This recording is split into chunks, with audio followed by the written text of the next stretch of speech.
And C-SPAN 3 live this morning on Capitol Hill for a hearing on prescription drug prices. It's being held by the Senate Finance Committee. Testifying today, the CEOs of major pharmaceutical companies at the witness table, including AstraZeneca, Bristol-Myers Squibb, Merck, Janssen Johnson, and Pfizer. Iowa Senator Chuck Grassley there, the chair of the Finance Committee. The ranking member is Ron Wyden of Oregon.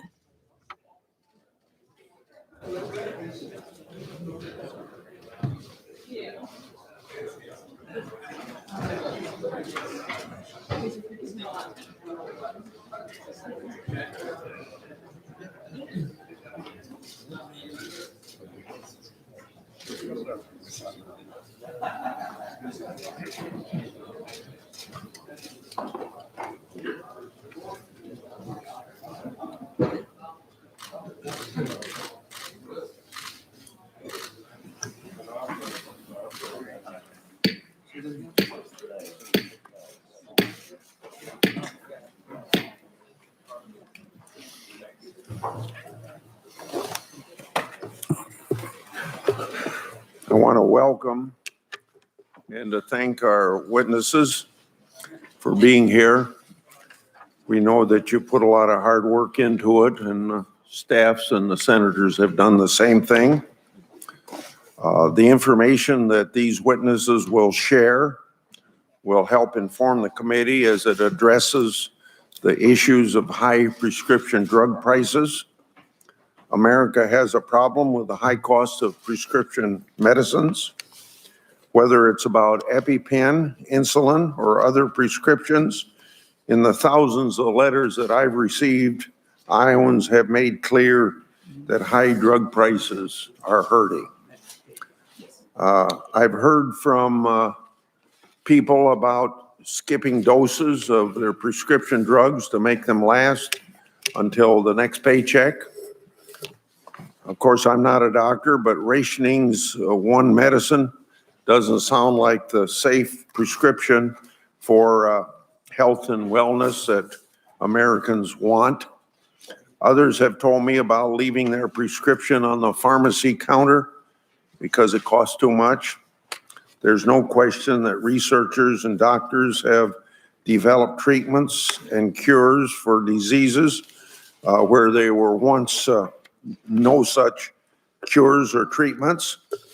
And such innovations take time and money. I think all of us at this table and most people that aren't at this table, if they study at all the pharmaceutical industry and the FDA process, we know it takes time and money. But we're all trying to understand the sticker shock that many drugs generate, especially when some of these drugs have been around for a long, long time. There is a balance then between incentivizing innovation and keeping prices affordable for consumers and taxpayers. And the taxpayers are involved because the federal government is a great purchaser of drugs through a lot of health programs. Like all systems, things can get out of balance. The good news is that we're here to discuss solutions, and we thank all of you for cooperating with us in that effort today. In fact, we're here today thanks to a system of checks and balances that's within our Constitution. Congress has a constitutional responsibility to be a meaningful check on the spending of taxpayers' money. That responsibility includes not just holding hearings, but also holding the private sector and the government accountable through oversight. Just like a doctor, that doctor has to properly diagnose a disease before it can be treated. Congress needs to understand what's going on in the drug pricing supply chain in order to respond in a measured and effective way. As part of that fact-finding, as of the last Friday, Ranking Member Wyden and I launched an inquiry into the high cost of insulin. This hearing is not about scapegoating any one group regarding high drug costs. That's why we're holding a series of bipartisan hearings on this issue. Without a doubt, drug pricing is a complex issue. But I think we should also be asking whether or not it is too complex or whether it should be so complex. We cannot allow anyone to hide behind the current complexities to shield the true cost of drugs. And we shouldn't turn a blind eye to industry's practices that thwart laws and regulations designed to promote competition and generic drug entries into the marketplace. Health and Human Services Secretary Alex Azar, FDI Commissioner Scott Gottlieb, and the Federal Trade Commission have identified a number of tactics that undermine competition, like withholding samples, pay for delay, product hopping, and rebate bundling. And that just names a few. While these agencies are taking enforcement action or looking at regulatory changes, we here in Congress are exploring legislative options to deter companies from engaging in these practices that keep drug prices high for patients. Today, we expect open, honest answers from the pharmaceutical industry to figure out how we got where we are today and see what ideas they have to make things better. One of the first things that we need to talk about is pretty simple: list price. Now, you folks are probably going to tell us it's not that simple. Secretary Azar has said that pharmaceutical companies believe that the list price is meaningless. In fact, some of your testimony today will echo that. However, for a patient taking a drug that has no competition, the list price then becomes very meaningful. For seniors on Part D who are paying coinsurance as a percentage of list price, then for that person, list price is very meaningful. For people who have high deductible plans and pay thousands of dollars towards the list price, then for those people, the list price is very meaningful. For pharmacy benefit managers, providing drugs with a high list price can be more attractive than providing a less expensive drug. Therefore, for the taxpayers, then, the list price becomes very meaningful. We've all seen the finger pointing. Every link in the supply chain has gotten skilled at that finger pointing. But like most Americans, I at least, and I think you'll find most members of Congress, are sick and tired of the blame game. It's time then for solutions. One way or another, we're going to get some clarity. The American people deserve straight answers and real solutions. On that note, I want to remind each of our witnesses that it's a crime under Title 18, Section 101, to provide false testimony to Congress. I thank you all for coming. Senator Wyden. Thank you very much, Mr. Chairman. And I just want to note at the outset our focus on bipartisanship. We began that with our effort to go after price gouging with hepatitis C. Recently, we've gone after manufacturers ripping off Medicaid. You noted our intervention to look at insulin prices that just soar and soar and soar some more. So I just very much appreciate the fact that we're tackling this in a bipartisan way. Colleagues, prescription drugs did not become outrageously expensive by accident. It's not the result of a system too complicated for Americans to understand. Drug prices are astronomically high because that's where pharmaceutical companies and their investors want them. The brakes have come off pharmaceutical pricing, and American families are hurtling along in the passenger seat, terrified about what comes next. Today, the committee is going to hear about uplifting stories and miracle cures. Yet it's morally repugnant when patients can't afford those miracles. It's morally repugnant when ailing patients are forced to choose between filling the next prescription or putting food on the table because they can't afford both. It is morally repugnant when patients are forced to skip doses. Pharma executives, all of you that are here today, are here because the way you've been doing business is unacceptable. 10 companies accounted for half of all the profits in the healthcare sector last year. 9 of them were drug manufacturers. All but one of today's witnesses represent companies on this list.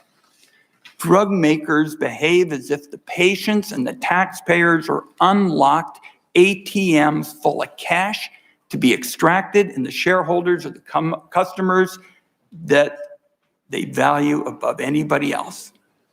So I'm going to go through a short list of examples, starting with AbbVie, that manufactures the top-selling prescription drug in America, the arthritis medication Humira. Over 6 years, the company doubled the price of a 12-month supply from $19,000 to $38,000. Can the patients opt for a less expensive alternative? They can't, because AbbVie protects the exclusivity of Humira like Gollum with his ring. Thick cobwebs of patents and legal tricks and shadowy deals with other drug makers. All of them are in place to keep the cash flowing. Now, I also want to address some very troubling information we just got.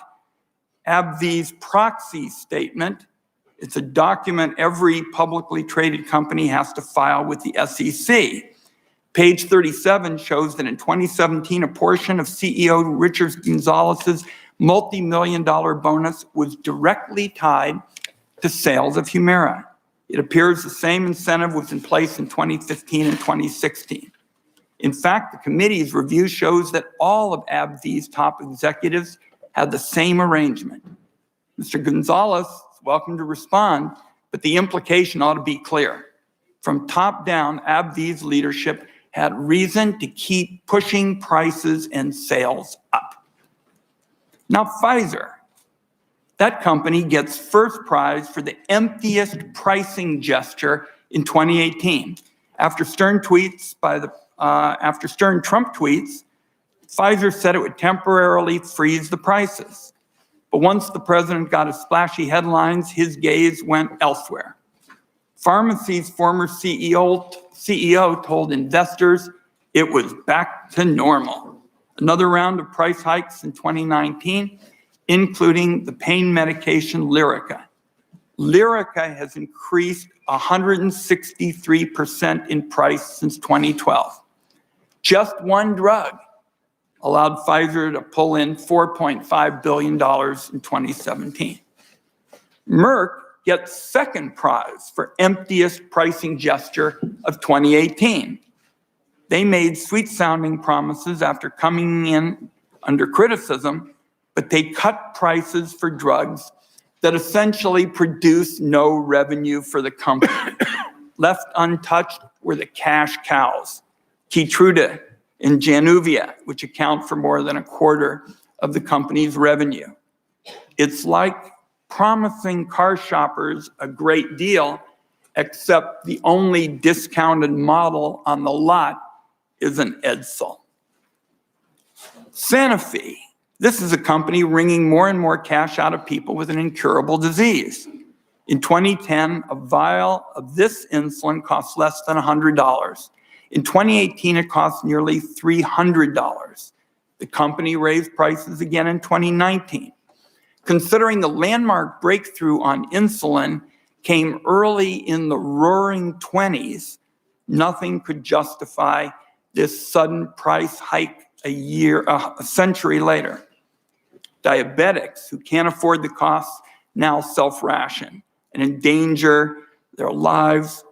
But you know what? The investors are happy. AstraZeneca, a lesson in saying the quiet part out loud. In an interview earlier, the CEO complained that his $12 million salary made him the lowest paid CEO in the whole industry. And he said it was annoying to some extent. His company, meanwhile, continues to raise the price of Symbicort, its $3 billion asthma drug. For some asthmatics, being able to breathe costs hundreds of dollars a month. And Johnson & Johnson gets the record today for flip-flopping. This January 7th at the JP Morgan Health Conference, the CEO said the pharmaceutical industry needs self-policing on prices. That sounded good, but 3 days later, the company hiked the prices of hundreds of its drugs, including drugs that account for billions in Medicare spending. And finally, there's Bristol-Myers Squibb. In 2017, the company spent roughly $11 billion on dividends, stock buybacks, marketing, sales, and administrative costs that roughly triple the amount spent on R&D.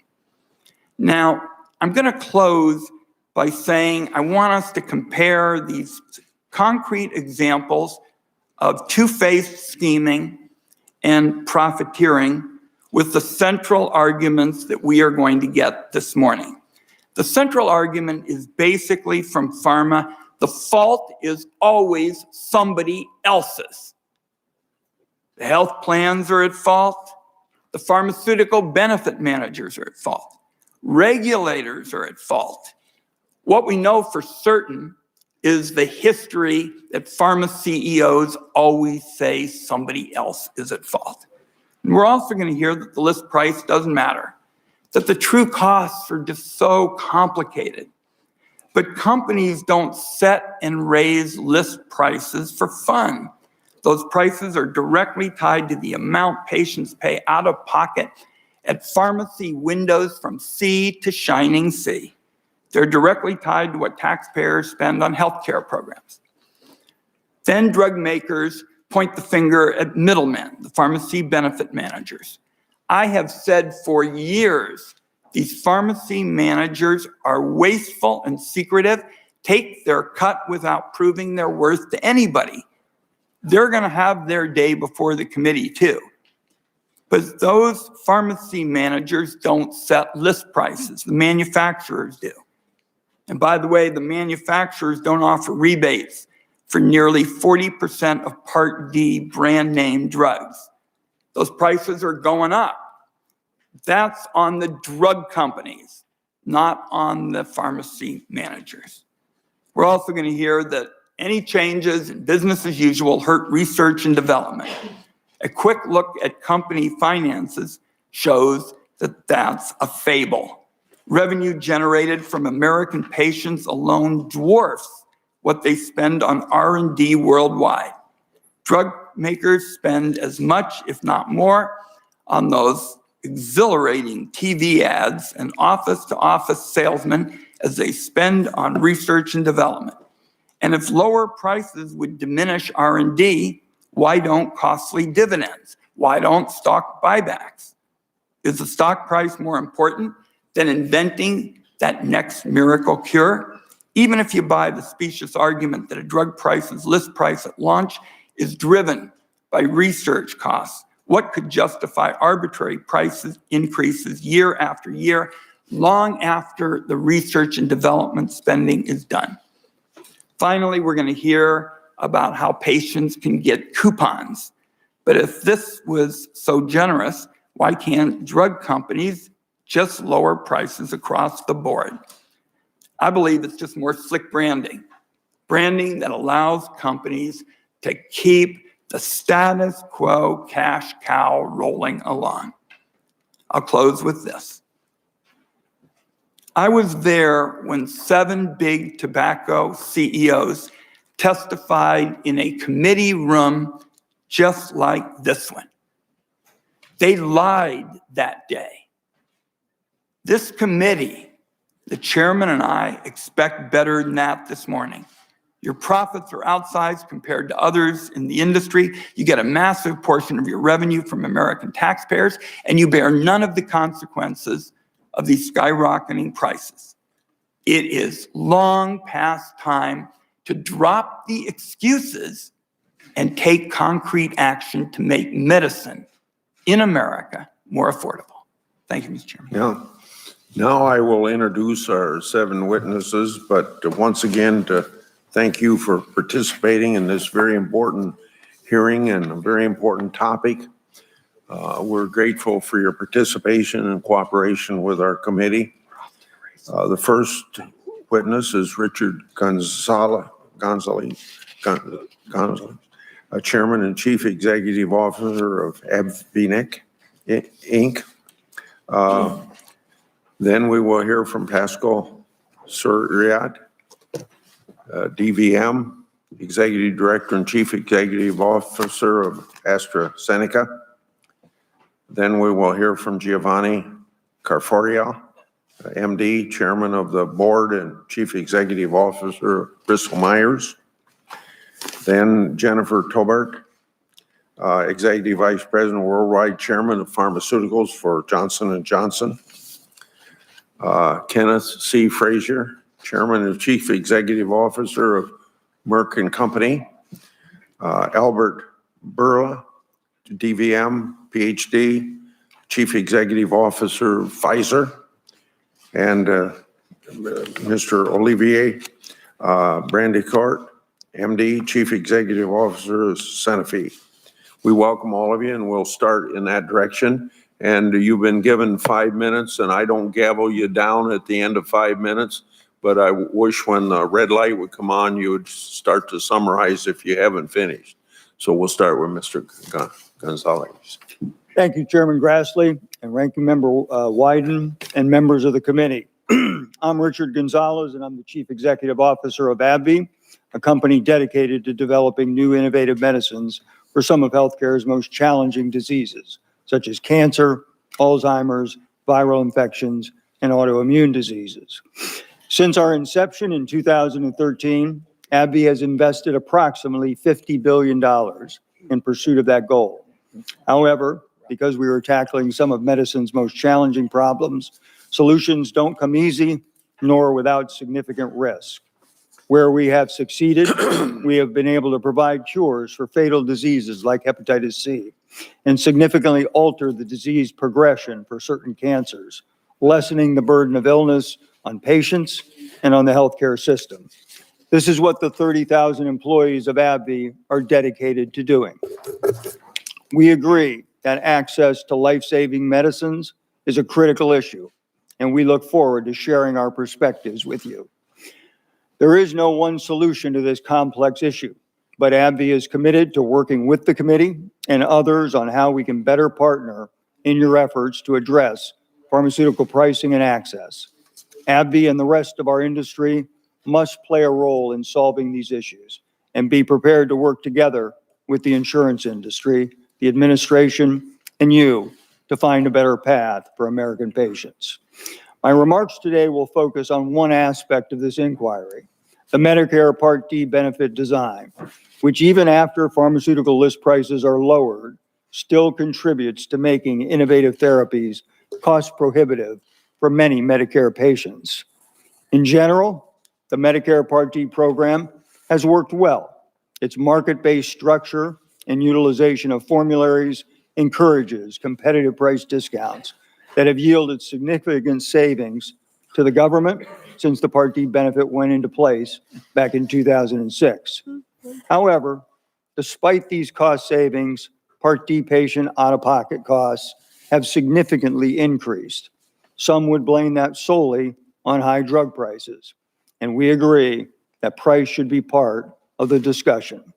But it's also important to acknowledge that science has enabled us to advance the standard of care far beyond what was possible when the Part D benefit was originally designed. Many of today's specialty medicines offer significant advancements in treating or curing serious chronic or life-threatening conditions and save significant amounts of money for the healthcare system by decreasing overall healthcare cost. Yet these therapies are also costly.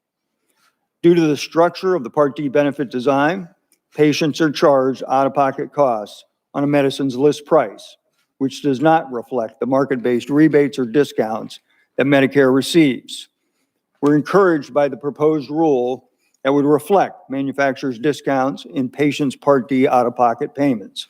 This is an important step in the right direction, but we believe more must still be done to help Part D patients.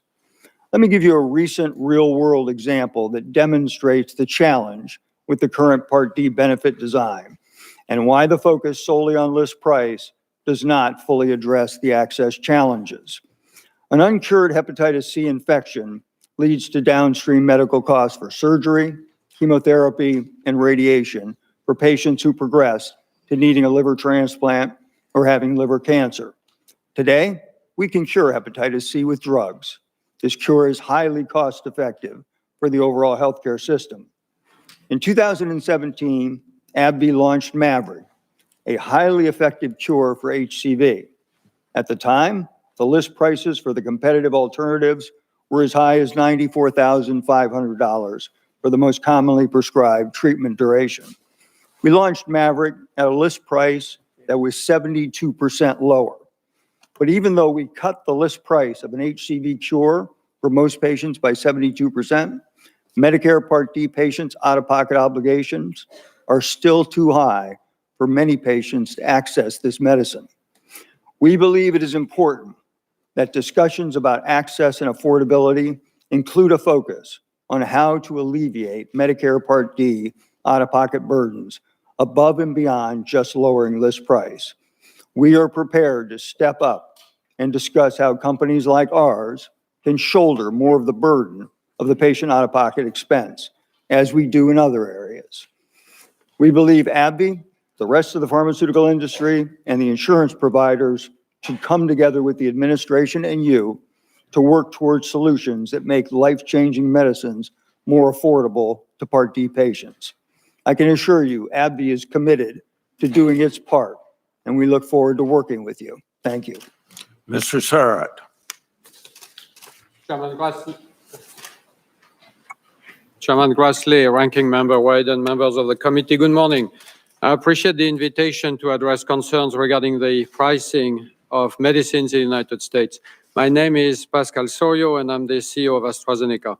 Our company is dedicated to science and innovation, and in 2018, we invested nearly $6 billion in research and development, 28% of our product sales, which is well above the industry average. In the past 2 years, our commitment to R&D has resulted in 18 significant FDA approvals and 5 breakthrough designations. However, I know that these statistics are meaningless unless patients can actually afford our medicines, and those medicines reduce overall healthcare costs.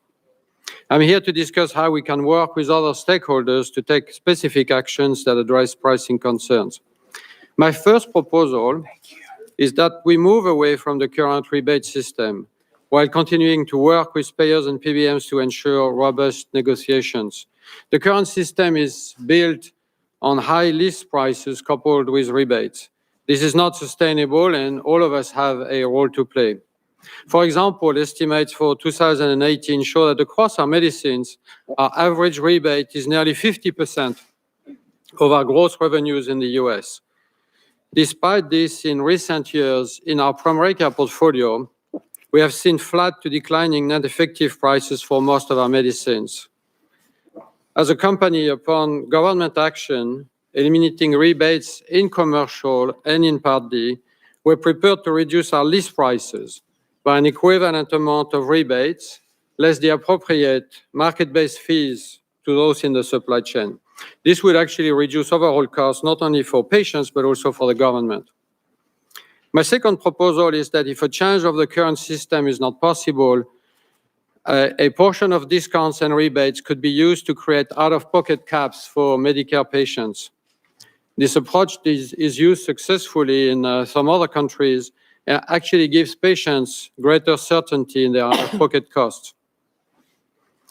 Third, I believe that value-based agreements have the potential to transform how medicines are priced and reimbursed in the US. In our own value-based agreements, the price of a medicine is directly linked to the value it provides to patients, to payers, and to the healthcare system. For example, last month we announced an agreement for University of Pittsburgh Medical Center Medicare patients who are prescribed Brilinta. This innovative contract directly reduces the cost for patients, and it ties price to clinical value, basing our payments on patient outcome. These types of agreements can be especially effective for medicines where there is limited competition. As an example, for one of our oral oncology medicines, we agreed to reimburse a large payer for discontinued use because patients didn't respond to treatment, and we have reimbursed the payer under those agreements 20% of the time. To that end, I appreciate the support of Senator Warner and Senator Cassidy for value-based agreements, as demonstrated by their request for input on the Patient Affordability, Value and Efficiency, the PAVE Act. My fourth proposal is that we must encourage biosimilars and eliminate policy and commercial barriers to their greater use. Biologics are actually making very important contributions to medicine, and I believe a vigorous biosimilar market would reduce costs like generics do for small molecules. In fact, biosimilars have gained up to 85% market share in the 5 largest countries in Europe, and the average biosimilar discount is between 40 and 80%. In closing, I would like to emphasize my strong commitment to addressing the concerns raised by the committee. I believe that we can work together to find solutions that continue to allow manufacturers to innovate while creating a more efficient and a more affordable system. There are no easy answers, it's very clear, but we want to be a constructive partner. Thank you, and I look forward to the discussion. Mr. Cafario. Chairman Grassley, Ranking Member Wyden, and members of the committee, good morning, and thank you for the opportunity to be here today on behalf of the 24,000 employees of Bristol-Myers Squibb. I look forward to working together to align incentives to ensure all Americans have access to the medicines they need. I am a physician. I joined the pharmaceutical industry 30 years ago because of the impact companies like ours have on patients. We should all be proud that American companies lead our industry. Our researchers have contributed to the development of medicines that have reduced mortality from cardiovascular disease, helped transform HIV/AIDS into a chronic disease, and are now making significant progress with the treatment of cancer. Just 10 years ago, the idea of harnessing the immune system to treat cancer was viewed with great skepticism. But our researchers saw the promise of that approach and ignited an era of scientific innovation that has changed survival expectations in multiple tumors. Prior to the availability of immuno-oncology treatments, only 25% of patients diagnosed with metastatic melanoma were alive after 1 year. Today, thanks to immuno-oncology therapies, that number has increased to 74%. The potential of this approach has also been seen in lung cancer, kidney cancer, and many other difficult-to-treat tumors. These patients now have a chance for quality and long-term survival. But not all patients respond to current immunotherapies, and so we must do more. We recently opened a new facility dedicated to investigating what we call immuno-oncology resistance, and we continuously seek external innovation to augment our pipeline. In fact, in this context, we recently announced our plans to acquire Celgene. Our goal is to bring together the drive and dedication of 2 science-driven companies to do even more for patients. As a physician, I do recognize that medicines are only helpful if patients and healthcare systems can afford them. We share the committee's concern with escalating healthcare costs and believe that our responsibility extends to ensuring patients have access and can afford our medicines.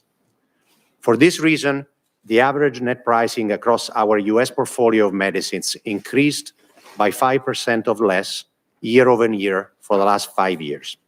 Importantly, it did not increase at all in 2018, and we expect that it will not increase in 2019. Despite this fact, we do recognize that patients' out-of-pocket costs continue to increase. We believe it is possible to work together to realign incentives to ensure patients can afford medicines without stifling scientific innovation. So what are the solutions? We are supportive of the proposed rule aimed at reforming the rebate system with a focus on what is best for patients. We need to ensure more generics are available whenever permissible under our system. We support value-based purchasing arrangements that tie payments to value. These models can reduce costs, improve access, patient adherence, and contribute to better outcomes. We applaud efforts by Health and Human Services and this committee in all of these areas. We do believe the US should not adopt policies that stifle innovation in other countries. Outside of the US, reimbursement of new medicines often takes more than 2 years. For example, nearly 4 years ago, our Opdivo and Yervoy regimen was first approved to treat metastatic melanoma in the US. Today, 6 of the 16 countries included in the International Price Index proposal still do not provide reimbursement for this combination, which is the standard of care for the treatment of this cancer. This is why we do not support the proposed International Price Index model for Medicare Part B drugs. I would like to leave you with a few thoughts. First, we recognize the need for change. We are witnessing a historic era in biomedical innovation. American research-based companies are leading the way to help patients whose diseases cannot be adequately treated with today's medicines. But we must ensure patients have affordable access to new innovations. And we should work on policies that support and reward access and these investments. I look forward to working together to implement real change that broadens access to innovative medicines for patients. In closing, on behalf of my colleagues at Bristol-Myers Squibb and the patients we serve, my sincere thanks for your time and attention today. Thank you very much. Now, Ms. Taubert. Chairman Grassley, Ranking Member Wyden, members of the committee, thank you for the opportunity to be here today. I'm Jennifer Taubert, and I lead the Janssen Pharmaceutical companies of Johnson & Johnson. We focus on discovering and developing transformational medicines for some of the world's most challenging diseases, including multiple myeloma, prostate cancer, HIV, schizophrenia, and Crohn's disease, among others. Like many of you, I know what it's like when a loved one faces serious illness. My own mother died of lung cancer while in her 40s, and at that time, there was very little that could be done for her. I've committed my career to bringing families hope for years of life, for the chance to be there for a daughter's wedding, or for a grandson's birth. Janssen invested $8.4 billion in research and development last year in the search for medical breakthroughs, making us one of the world's top R&D investors in any industry. In fact, our investment in R&D last year was 86% more than we spent on sales and marketing. And this substantial investment is changing lives. It's helped turn HIV from a death sentence to a manageable disease. Our targeted cancer medicines have helped patients with some of the most deadly cancers live longer, in some cases for many years. Medicines not only help patients and families, they also help lower overall healthcare costs by keeping people well, preventing the need for expensive procedures and hospitalizations. But medicines can't make a difference if the patients who need them can't afford them. We understand the concerns about the cost of healthcare. Our approach recognizes our responsibility to patients today and patients tomorrow. Patients today need access to our medicines. Patients tomorrow count on us to deliver cures and treatments for the most challenging diseases. When we price our medicines, we balance the value to patients, the importance of affordable access, and the importance of developing future breakthroughs. The list price is a starting point that's reduced by required discounts to government programs and rebates to payers, so they'll grant patients access to our medicines. Last year, our discounts and rebates amounted to $21 billion, and our net price decreased 6.8%. Unfortunately, while our overall price decreased for the past 2 years, patients have seen their out-of-pocket costs go up. One reason is increased enrollment in health plans that require patients to pay more for their prescriptions. As one recent analysis shows, patients are required to pay 13% of overall pharmaceutical costs versus only 3% of hospital costs, even though medicine can help keep patients out of the hospital. Above all, we need an American solution to this American challenge. We must ensure that today's medicines are affordable, while at the same time preserving the innovation that has delivered so much and promises even more. We must maintain the hallmarks that make American healthcare remarkable: access to innovative therapies, personal choice, and doctors and patients making decisions based on what's right for each individual. At Janssen, we're committed to being a part of the solution. We believe open dialogue is essential.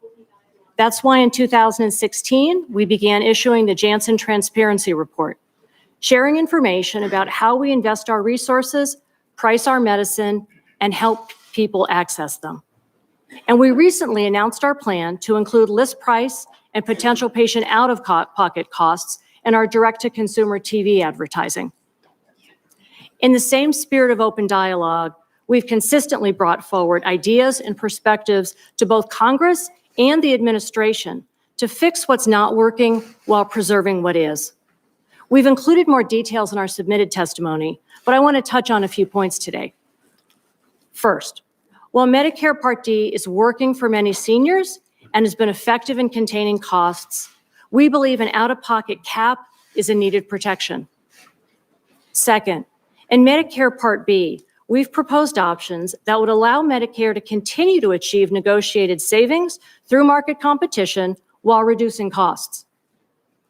And third, we support rebate reforms that ensure patients benefit from the negotiated rebates and discounts, $150 billion in total in 2017 alone. And as a result, have patients see lower out-of-pocket costs at the pharmacy. We're on the verge of extraordinary progress that could change our lives and the lives of our children and grandchildren. At Janssen, we're committed to bringing that promise to life. Thank you very much. Thank you. Now, Mr. Frazier. Mr. Chairman, Ranking Member Wyden, and members of the committee, thank you for the opportunity to appear here today. Merck's mission is to save and improve lives around the world by bringing forward breakthrough medicines and vaccines. Research is at the core of Merck. Last year, we invested $10 billion in R&D, 23% of product sales, and we've invested nearly $70 billion over the past decade. Over the last 5 years, we've also made capital investments of over $5 billion in the United States, and we plan to invest more than $9 billion more over the next few years to increase manufacturing capacity and to open 2 new research centers in the United States. We go where the science leads us, which means we don't focus only on diseases in wealthier countries. For example, we're proud to have deployed 70,000 doses of our experimental Ebola vaccine in the Congo, working in partnership with the United States government. The goal is to save lives, even where no viable commercial opportunity exists. We do all this to serve patients. We fully understand that U.S. patients are having a harder and harder time affording the medicines they need. While medicine costs are growing at the slowest rate in years, our patients are too often being asked to pay more out of pocket. I'm here to suggest some ways that together we can address this problem. First, we want to be clear that our industry has a duty to be responsible in our pricing practices and to contribute to solutions that address patient affordability. Merck has a history of responsible pricing. We publish information about our prices and the rebates and discounts we provide to payers. Last year, we pledged that we will not increase our average net prices for our portfolio by more than the rate of inflation annually. Second, we must ensure that patients get the benefit of these large rebates and discounts. The incentives in the current system are badly misaligned, with the growing gap between list and net prices creating incentives to favor products with higher list prices. This misalignment hurts patients because their cost sharing is often based on the list price of a drug. We urge you to support action to ensure that patients benefit from these discounts.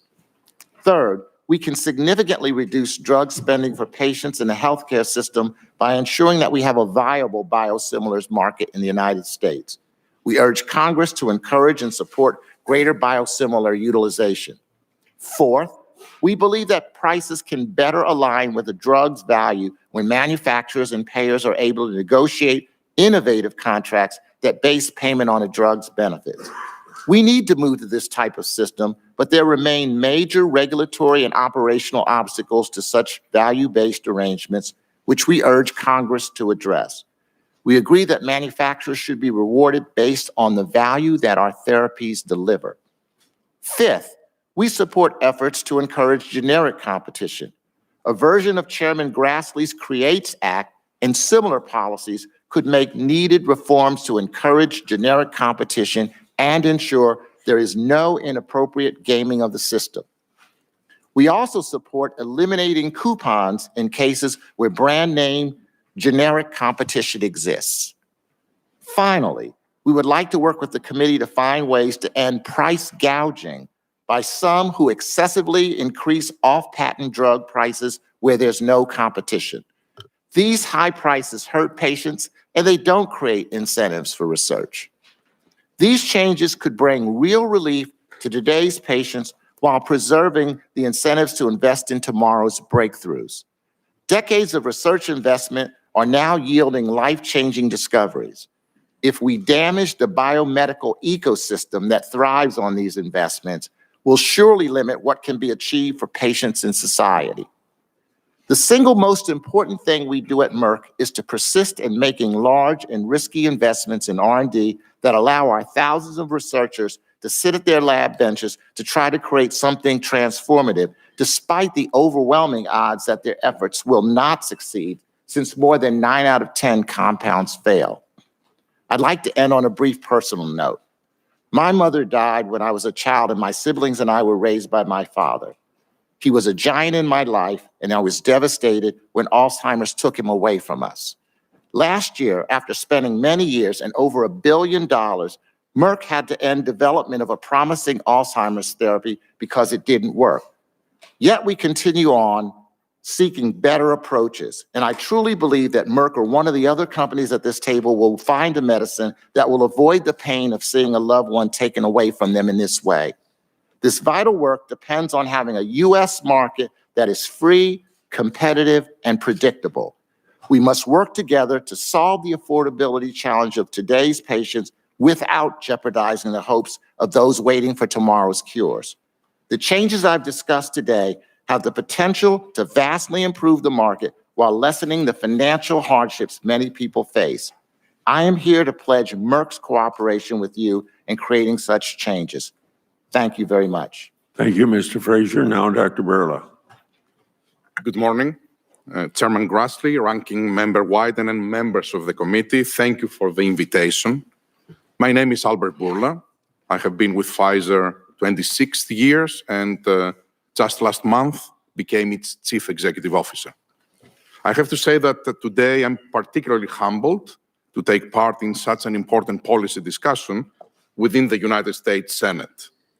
When I immigrated into the United States 18 years ago, I could never have imagined such an honor. In that frightening moment, when you hear that you or a loved one has been diagnosed with a serious disease, one question comes to mind. Is there a treatment available? The answer to this question will change your life. Happily, the answer increasingly is yes. New breakthroughs are coming quickly to treat many difficult and devastating diseases. But these breakthroughs won't do anyone any good if patients can't afford them. And unfortunately, the horribly misaligned incentives within our healthcare system often makes medicines unaffordable for American patients. We need to fix this.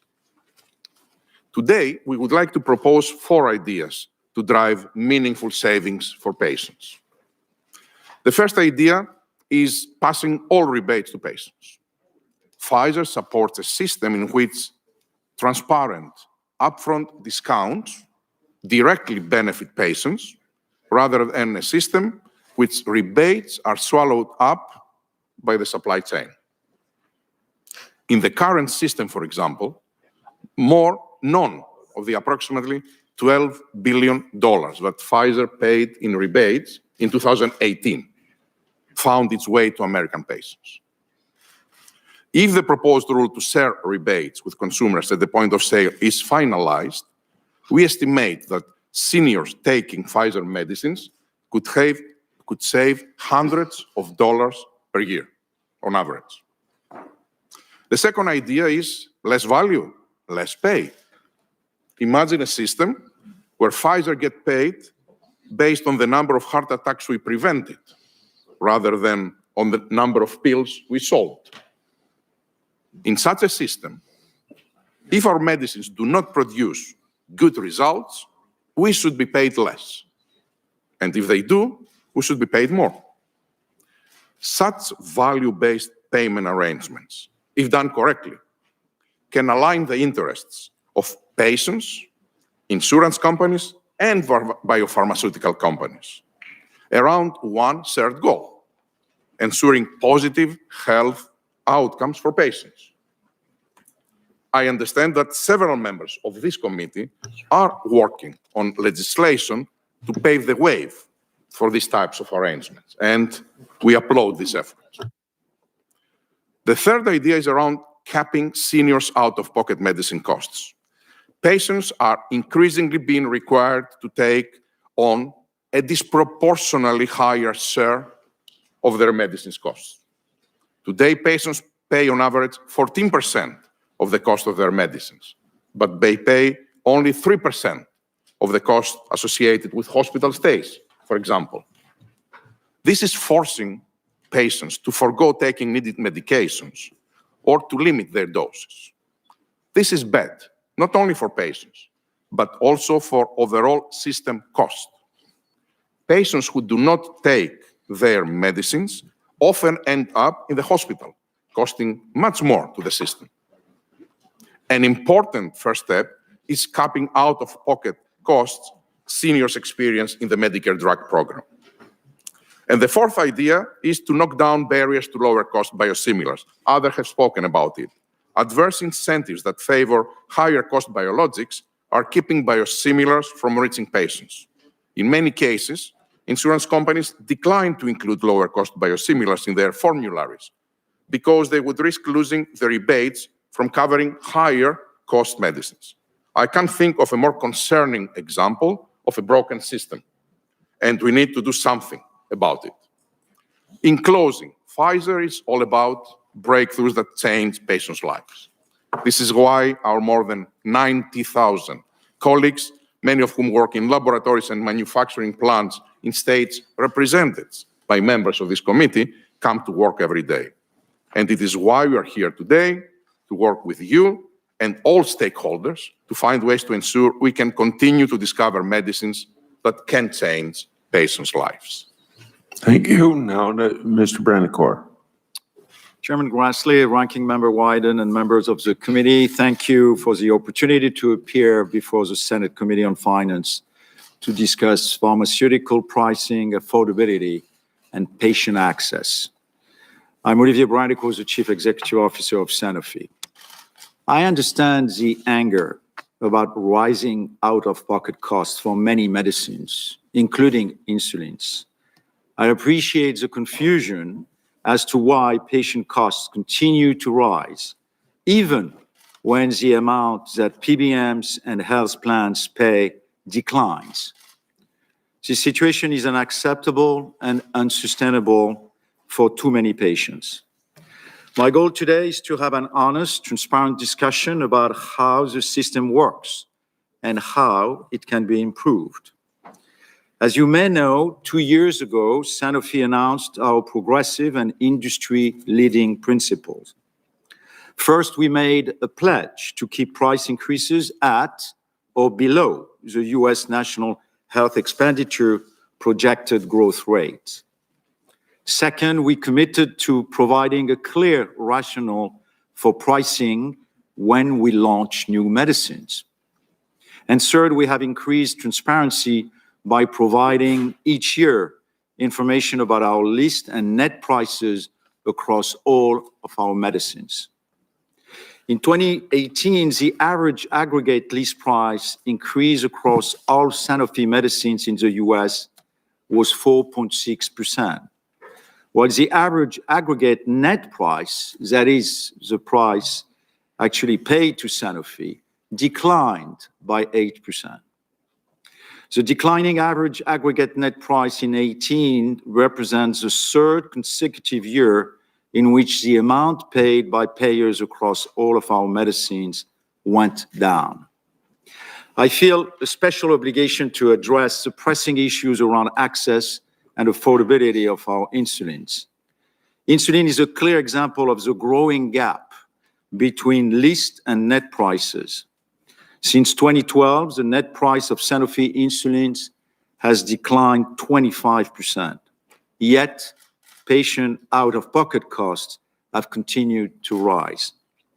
If you take Lantus, for instance, our most prescribed insulin, the net price has fallen by 30% since 2012. Yet, over the same period, average out-of-pocket costs have risen approximately 60% for patients with commercial insurance and Medicare. It is my belief that declining net prices should result in lower out-of-pocket costs for patients. But clearly, this is not always the case. Addressing list prices alone will not be sufficient to solve the problem of patients' out-of-pocket costs. As we look for solutions, we must have protections for patients and link responsible pricing to both access and affordability. Every actor in the system has a role to play, and Sanofi takes this call to action seriously. There are different ways to accomplish these goals, and Sanofi could support options that align to our core principles. First, changes to the drug pricing and reimbursement system must be holistic, factoring in all actors in the system, and the majority of benefits should accrue to patients. And second, to maintain a strong environment for innovation in the United States, the government should not directly control the price of medicines, either through federal government price controls or worse, outsourcing price decision to other countries. To ensure that responsible pricing translates to better access and affordability for patients, Sanofi supports the policy solutions outlined in my written testimony, including several policies introduced by members of this committee, such as the CREATE Act, the See-Through Act, and the SPIKE Act.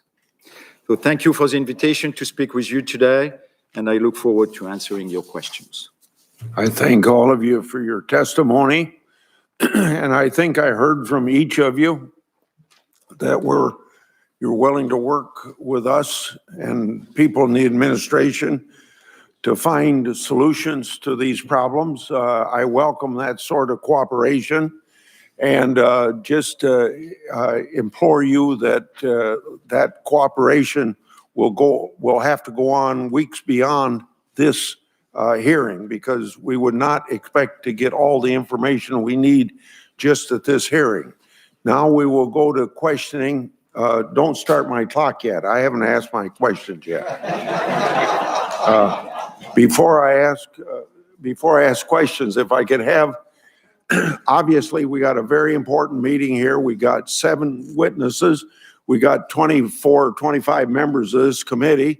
I think I'm fairly liberal in what people ask questions, but I want to repeat something I've said before as I tend to handle all of my hearings, and that is that if you will take your 5 minutes, and if there's a few seconds left, you ask a question, then you, hopefully it's a short question at that point, and hopefully there's a short answer at that point.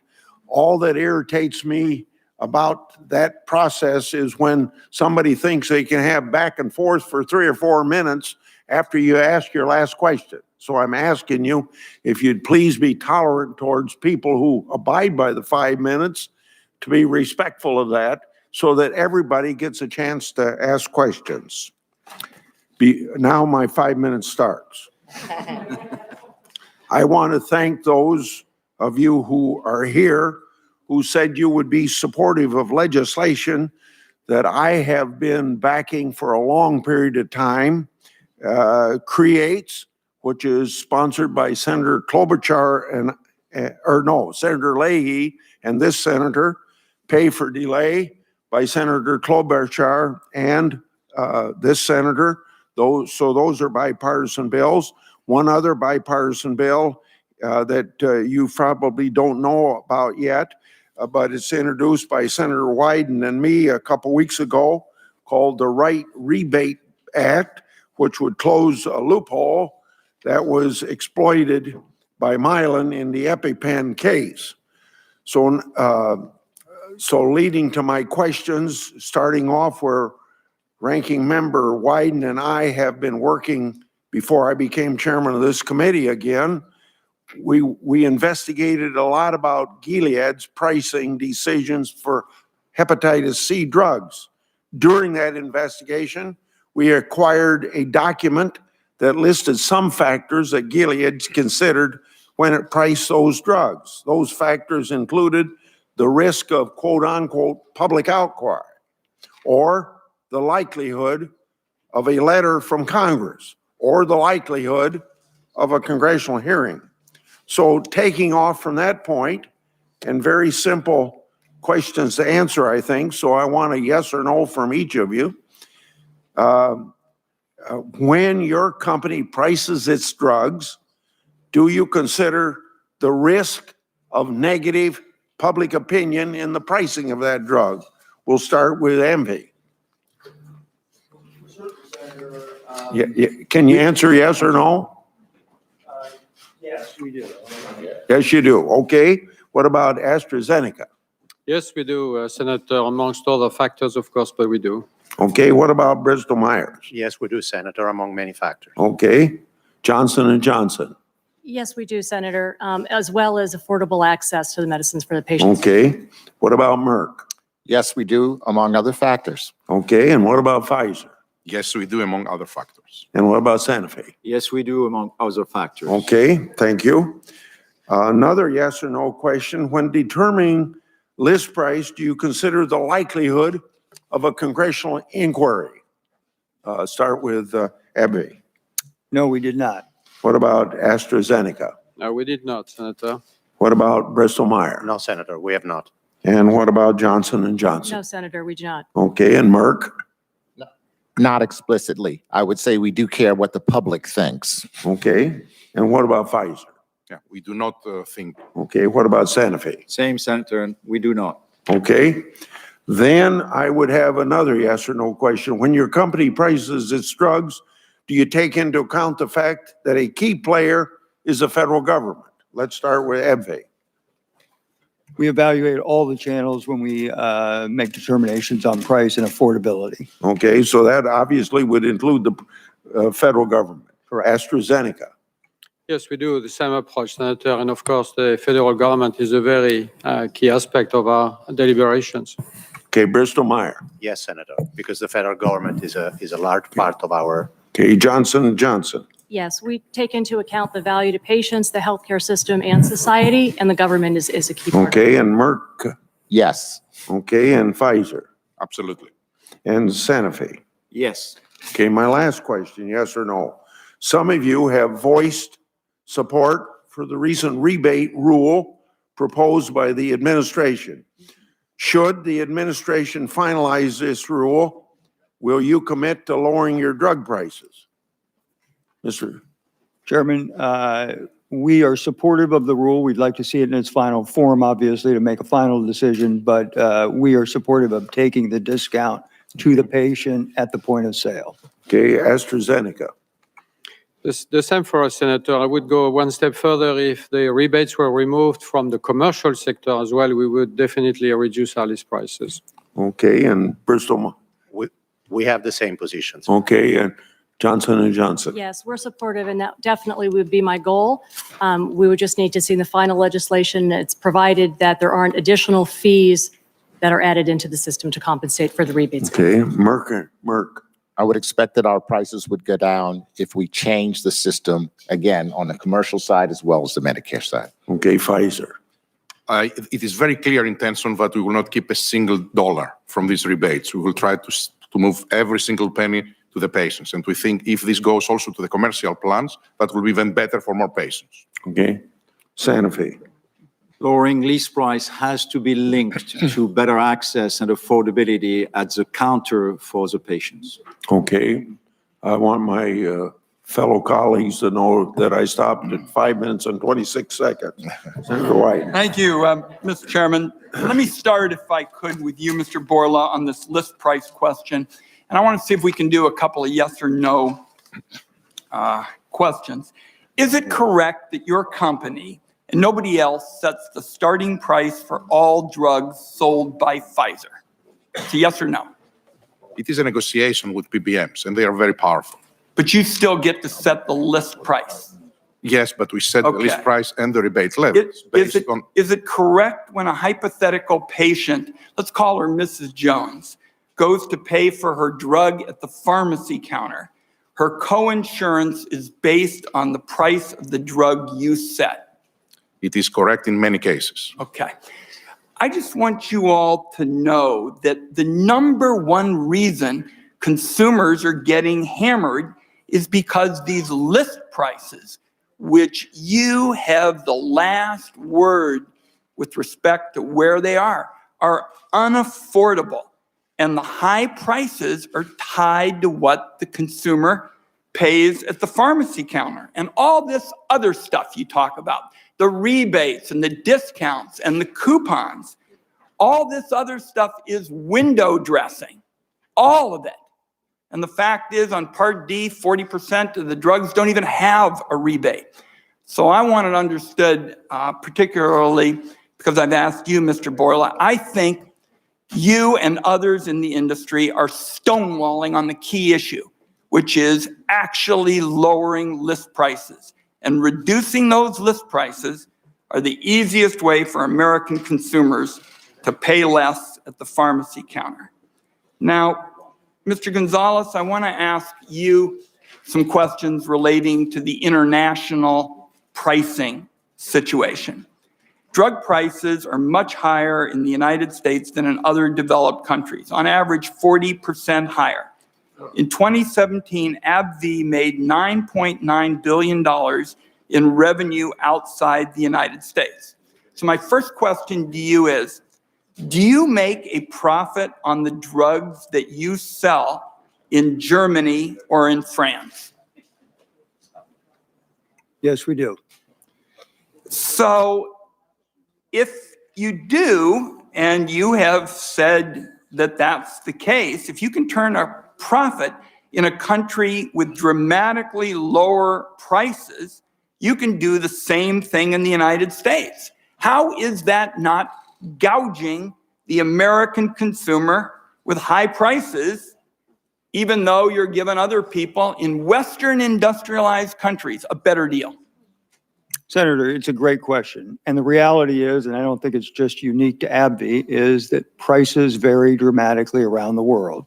There is no question, at least in AbbVie's business for the most part, the U.S. has some of the highest prices in the world. That's not universally true. The government has some relatively low prices in comparison. But I think the fundamental issue is this.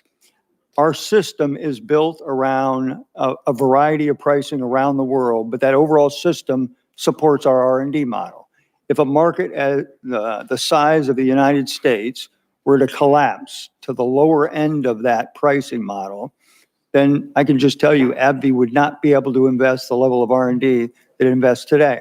So that's the reality. Well, I think time's short. As I noted in my opening statement, global R&D spending is far less than the revenue you make in America. American patients bring in more than enough revenue to cover your R&D costs. I mean, I'm going to have town meetings in a few days at home, and people will say, Ron, this is ridiculous that we are getting gouged when people around the world are getting a better deal. And what you have told me today is A, they are getting a better deal and you can make profit. B, it is somehow tied to research and development. And the fact is that research and development is less than the revenue that you're making in this country. And that's why people are so angry. And I'd also like to note that a Humira biosimilar was launched in Europe last year. And due to AbbVie's anti-competitive behavior in the United States, that same biosimilar will not be available here until 2023. You got a double standard. You're willing to sit by and hose the American consumer and give the breaks to people overseas. So I'm going to wrap up and stick to the chair's time limit by asking you in writing so that we can better understand the situation for the drugs you sell in other countries. I would like to know whether the drugs you sell in other Western industrialized countries, just the Western industrialized countries, does your company make or lose money? Can you get that to me in writing within 10 days? I can give it to you right now. Okay. We make money in any country that we sell in, unless we choose to donate the product into those countries. And we do that in certain countries that can't afford it, but not the Western. I would like it in writing. Okay. One thing I would like to point out that I don't think is totally accurate, that you described, at least for AbbVie, is we spend $5.2 billion in R&D. We make $5.6 billion in earnings. So our R&D is almost equivalent to what our earnings are. Well, I'm going to, we'll continue that. I'm going to list the 4 names at a time. Roberts would be next, and then Stabenow, and then Enzi, and then Cantwell. So if you are irritated about how you might be on this list, take it out with one of your colleagues on the committee, because I'm reading it just the way the staff gave it to me. So Senator Roberts. Thank you, Mr. Chairman. I'll try to be timely. This whole situation reminds me of when Mark Twain, i.e. Samuel Clemens, went to Missouri. That was his first mistake. And made some remarks to a small town. Mayor afterwards said, well, now we have the tar and the feathers and a rail. We'd like to ride you out of town on a rail. He said, if it wasn't for the honor of it, I'd just as soon not do that. And I think in some ways that's where you are sitting right now. I worry about the cost. I worry about the access. I worry about the value. I worry about the fact that when I did just last night, all of a sudden found out that the prescription I had cost twice as much. I still haven't quite figured that out. I don't know which one of you to blame. But at any rate, I worry about H2S. I worry about CMS. I worry about the federal government taking over with regards to the decisions that you make. I also worry about what the distinguished senator from Oregon described as a terrified public, and certainly we don't want any liars. I want to ask you one simple question. Staff has arranged about 7 good questions. I'll submit them for the record. Under the banner of certainty and predictability, what keeps you up at night? In other words, if in fact we invited you back and you could come back, or let me put it another way, what would happen if you ran into some things that were unprecedented and you wouldn't be here? We wouldn't have the Magnificent Seven if in fact that's what we want to W. What I want to know is what is the thing that keeps you up at night so you can be a viable company now and down the road to achieve what we all want in terms of access and cost. And I'm going to start with Mr. Brandecourt because I want to go from right to left for a change. Thank you, Senator. What keeps me up at night? Could you speak up, please? Sure. I think I'm on. It's to ensure that I have a pipeline of new products which is innovative enough to alleviate, some of the disease burdens in the countries where we are. So it's all making our company meaningful in delivering what we're supposed to do the best. Thank you. Mr. Senator, the reason we exist is to bring breakthroughs that change patients' lives, and this is what keeps me up. And this is the reason why our employees come to work. This is the reason why our investors invest on us. If our pipeline will not deliver on the promise, and this is very challenging because we are dealing with very difficult diseases to crack, then we will not be able to fulfill our promise to society and will not be able to fulfill our promise to investors. Mr. Fraser, thank you for your 5-point plan. What say you? I would say, Senator, the thing that keeps me most up at night is the concern that we will not have a viable, predictable market that will allow people to continue to put the very large amounts of money up at risk for a long period of time in an attempt to find solutions to some of the hardest problems like Alzheimer's that have evaded solutions. And what really concerns me is when we don't treat these issues as a systemic issue and the public thinks that they have to have outrageous solutions to the problem where in the future we won't get these drugs. So I would hope that we could talk about these things systemically and try to come up with the kinds of solutions that will in fact make patients have access to medicines today while allowing tomorrow's breakthroughs to happen. Thank you. Thank you, Ms. Talbert. Senator, the easy diseases have been largely Could you solved. speak up as well? I'm sorry. Sure. Sorry about that. Senator, the easy diseases have largely been solved. It gets harder and harder as we go after new treatments and new cures for ever more challenging diseases. So from our perspective, what keeps me up at night is that investment in innovation and the ability to continue to invest to be able to go after the cures and the diseases that we really want to solve. Thank you, Mr. Cafario. Pardon me. Mr. Senator, I am a physician, as I said earlier. What keeps me up at night is our patients that still don't have an opportunity for their cancer to be treated. And as a result of that, I'm really focused on first continuing to invest in R&D together with the 7,000 scientists at Bristol-Myers Squibb, and also make sure that every patient that needs one of our medicines has access to them. Mr. Sorio. Senator, the two things, actually. One is making sure we have the best science, the best scientists, and an environment that stimulates their innovation. The second is really to come up with ways to demonstrate the value of our products. I believe that medicines are actually part of the solution, not part of the problem. And it's sad that we are talking about those difficulties patients are facing. In the last 15 years, the mortality for cardiovascular disease has declined by 35%. Most of this is due to good treatments for hypertension, cholesterol, and in fact, it's cost effective. We keep patients out of the hospital. So the one thing that really keeps me up at night is how do we demonstrate the value we bring and how do we reduce overall healthcare costs? Mr. Gonzalez, I'm out of time. No, he can answer. You ask your question. Go ahead. Thank you for being so liberal. Thank you, Senator. There are two things that keep me up at night. The first is, we, like many around this table, are working on some of the toughest diseases that are out there, which take on tremendous amounts of risk. I'm sure you've heard that many, many times. But the reality is when we work on these diseases, like Alzheimer's as an example, when someone comes up with a beneficial treatment for Alzheimer's, it's going to change the lives of patients, families, and it's going to reduce dramatically healthcare costs, but not necessarily the cost of medicine. The cost of medicine is going to go up. The cost of nursing homes are going to go down.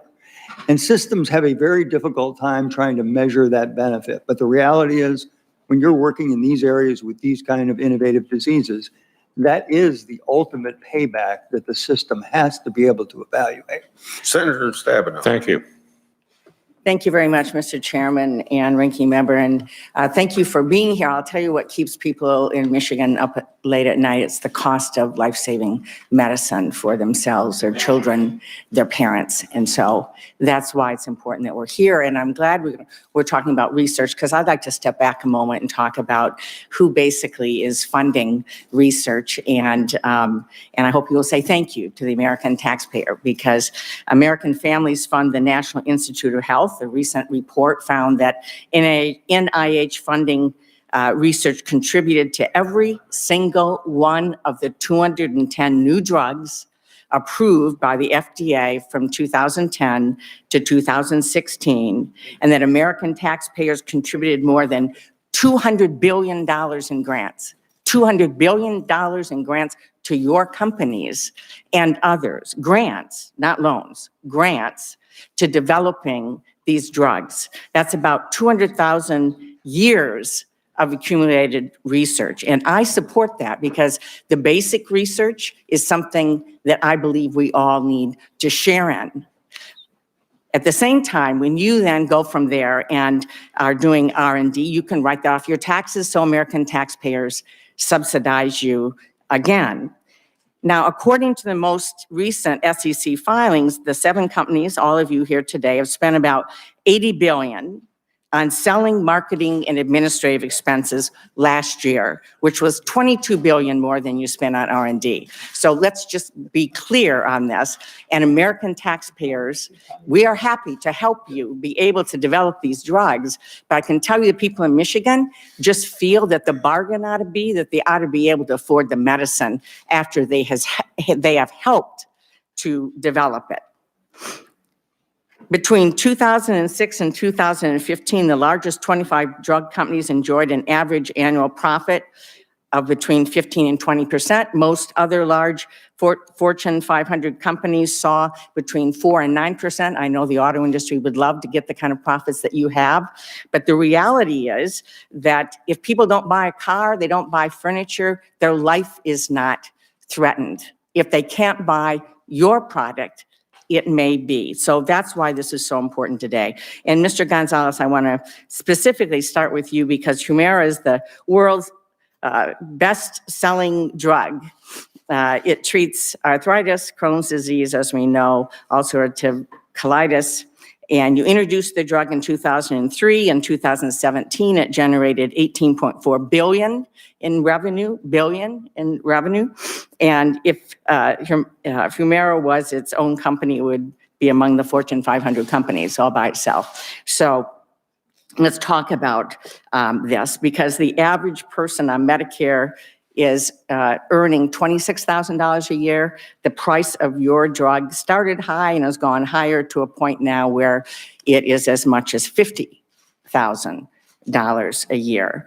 So, Mr. Gonzalez, your primary patent expired in the US in 2016. Is that correct?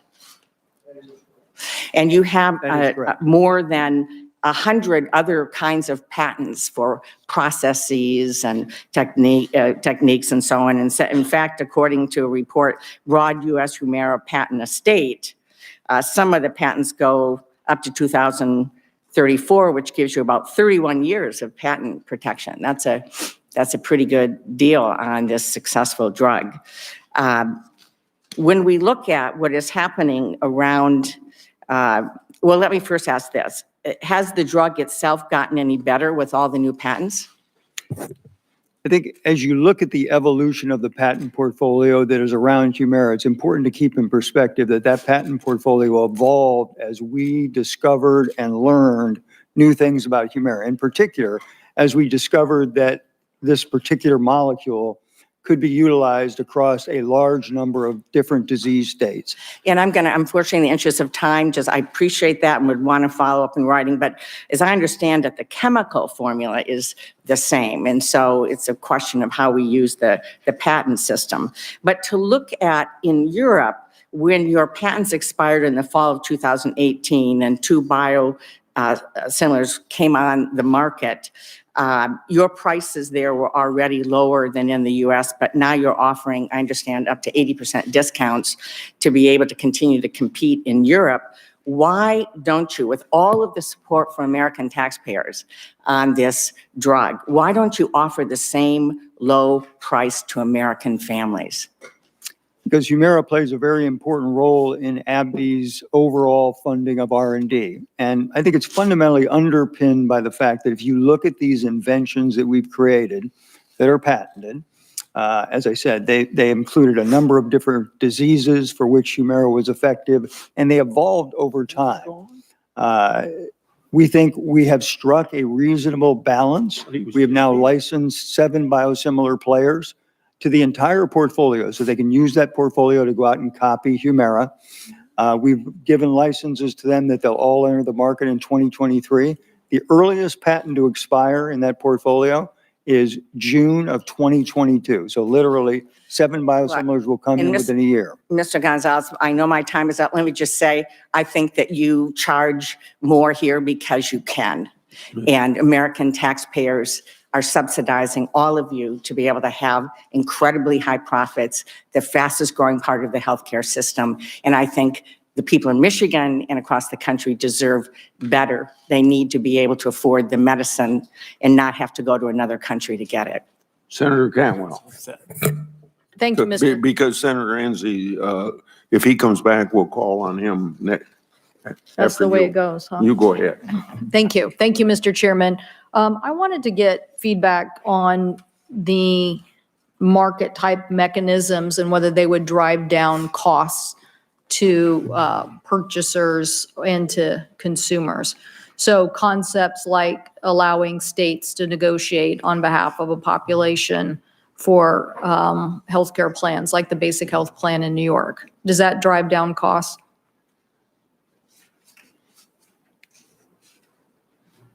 No one wants to take that on?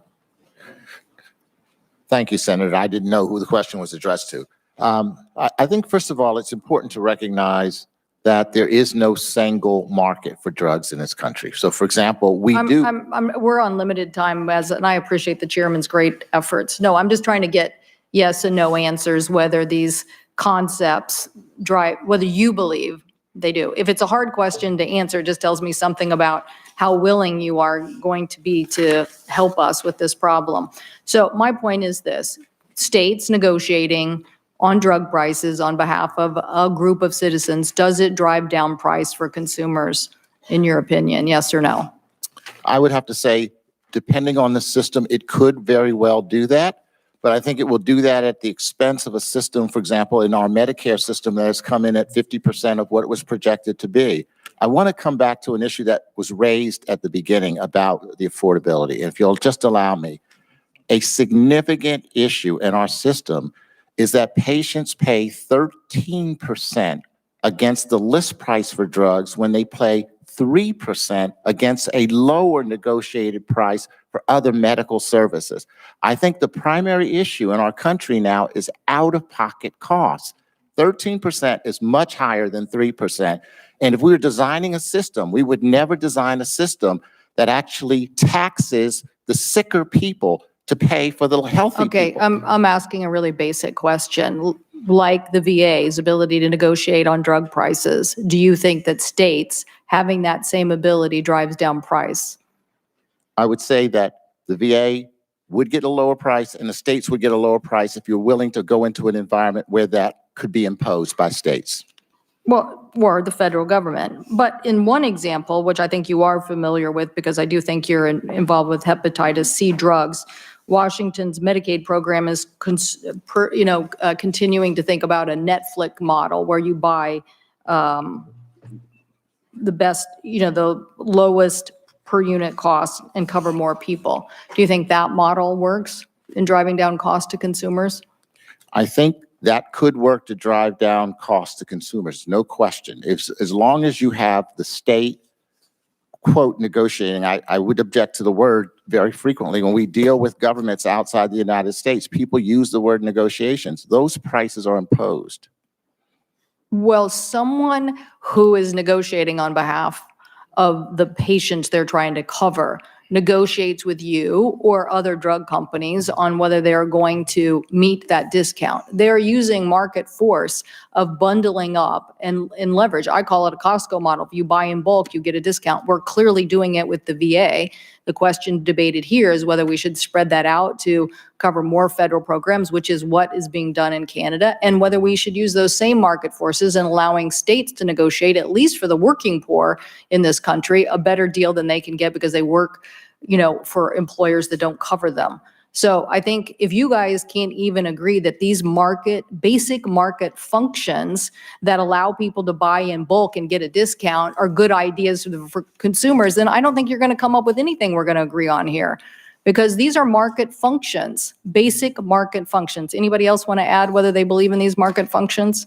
Yeah, Senator, I would just illustrate one point. I think your point is a valid one for the overall system cost. But I think what Mr. Fraser was describing is a critical issue. There's two affordability issues here. There's the affordability to the system and there's the affordability to the patient. And what both have challenges, but the affordability to patients now has really gotten out of hand. I'll give you an example, my HCV example. We cut the price by 72%, the list price by 72%.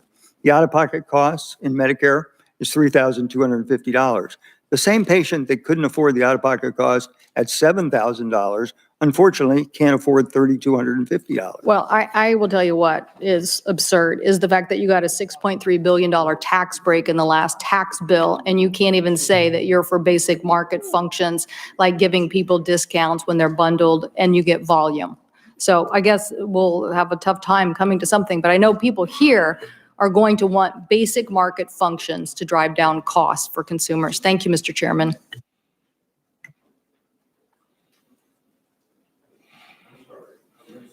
Corner. Thank you, Mr. Chairman. Mr. Gonzalez, I want to focus on Humira. Obviously, it generates about $18 billion of revenue for your company each year. Is that right? That is correct. Please understand, I get it. We want to make sure that we maintain the most innovative pharmaceutical drug companies in the world because we want to provide life-saving cures for our people. And I get the idea that that's the purpose of the patent system, which is to protect the exclusivity of that drug that you've sunk a lot of money into the research and development for. And I support our patent system. I think it's very important. But what I don't understand is, according to my information here, Humira has 247 patents. And some of those patents don't expire until 2034. And as Senator Stabenow pointed out, Humira first was sold to patients in 2003. So is it your company's position that it should have an exclusive monopoly on that medication for 31 years? Senator, no, it's not. It's essentially the patents cover innovations that we created. And I think one of the things that's been lost here is it doesn't matter how many patents you have, and those are applications that you described, not actual patents, but there is a large portfolio of patents. It has 136 patents. So you have 247 patent applications, but you have 61 patents? How many patents do you have? 136 patents. 136 patents on one drug. But, well, remember, Humira is like 9 different drugs or 10 different drugs. So I thought you said to Senator Stabenow it was the same molecule. It is the same molecule, but it treats different conditions. And if you look at that patent portfolio. So you use the same molecule to treat different conditions. You can get a patent on that treatment? Certainly. You know, as an example, one of the areas that got a significant number of patents was inflammatory bowel disease. After we developed RA, we realized that Humira might work in that area. That was an area that was undertreated. Most drugs had failed. We did 20 clinical trials to determine how to make Humira work in those patients. And we were issued a large number of patents for the discovery work that we did in that area. But in the end, the number of patents is not something that protects a product. If a competitor wants to make a generic version of a product, there are patents everywhere. The question is, does the invention stop the biosimilar player from making the product. If the invention doesn't, the patent is meaningless. If the invention, then The the second patent gives you an question is, exclusive right to produce a drug. no, we don't block any biosimilars. Biosimilars can make the product. as No, long no, as they don't maybe you infringe. misunderstood. A patent during its term gives you exclusive rights to produce the drug, correct? No. No. The composition of matter patent would give you exclusive rights to produce the drug, but the patents that are covered in this portfolio are for individual innovations that were created. And in many cases, when we go into an area, there are always patents. The first thing you do is you look to see, can I design around those patents? If ultimately you determine you can't design around those patents, then you go to the player who has the patent and you negotiate a license. And we have now given license to virtually every single biosimilar player with the exception of one. And we've done it literally 10 years before the last patent expires in that portfolio. So we've tried to strike what we think is a reasonable balance. I realize it may not be popular, but I think it is a reasonable balance. But what I'm concerned about is, as I've told you at the outset, I support drug companies recovering a profit based on their R&D and their development of innovative drugs. But at some point,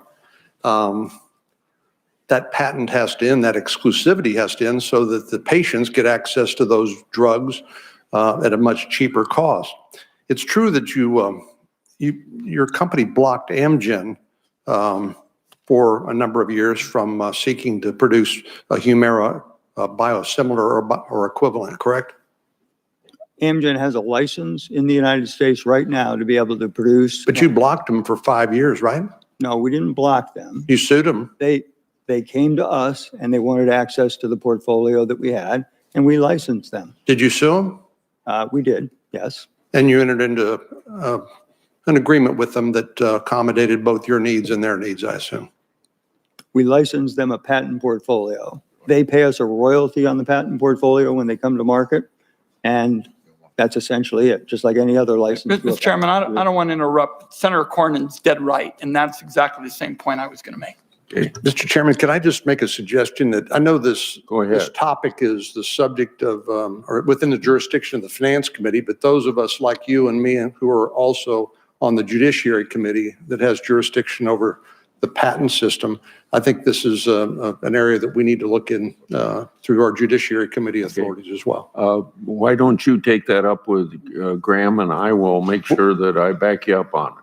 I'll look forward to your backup. And let me know what your conversation produced. Thank you. Yeah. The next four would be Menendez, Thune, Carpenter, and Isaacson. Senator Menendez. Thank you, Mr. Chairman. Let me say a few words before asking some questions. To the New Jersey companies here today, thank you for coming. I'm proud our state is at the forefront of innovation. But even in New Jersey, where the pharmaceutical industry and related fields like medical research employ hundreds of thousands of people, the overwhelming majority of the more than 9 million New Jerseyans believe drug prices are too high. And so I think we all have to be responsive to that challenge collectively. Americans everywhere reject the notion that reducing prescription drug costs means reducing innovation. They're uniting around this issue. And it isn't a Democratic or Republican priority. It's bipartisan. Maybe it's for political reasons, but President Trump is talking more and more about executive action. A Republican chairman of the Finance Committee, Senator Grassley, has convened this hearing today, the second of 2 on prescription drugs. And reducing prescription drug prices has become a focal point of virtually every Democratic presidential campaign. So consider it a friendly warning from someone who believes in the hope that you provide patients in the need of new cures and treatments.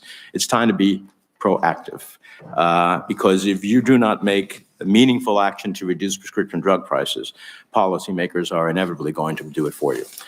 So I just hope you'll take that to heart. Let me ask you, many corporations, not just pharmaceutical ones, received a huge windfall from the Trump tax bill. Your company spent well over $40 billion buying back your own stock in the past year. Going down the road, can you just give me the ballpark number? Did any of you use your tax breaks to lower the cost of any of your prescription drugs? We did not use our tax break to lower the cost of prescription drugs. We use it for other aspects of trying to stimulate the economy and invest further in the United States. No, you didn't use lower the cost, yeah. The Senator, the tax break for us being based in the UK had a very marginal impact on our profitability. So I think the question is. The question is a simple yes or no. For whatever you use your tax breaks, whatever the tax break was, yeah. Did you use it to, any part of it to lower the cost of prescription drugs? Well, the cost of our prescription drugs on a net basis has been declining for many years now.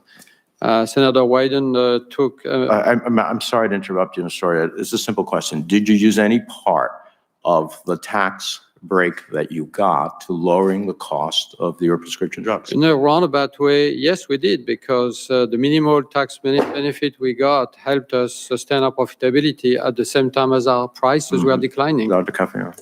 We didn't.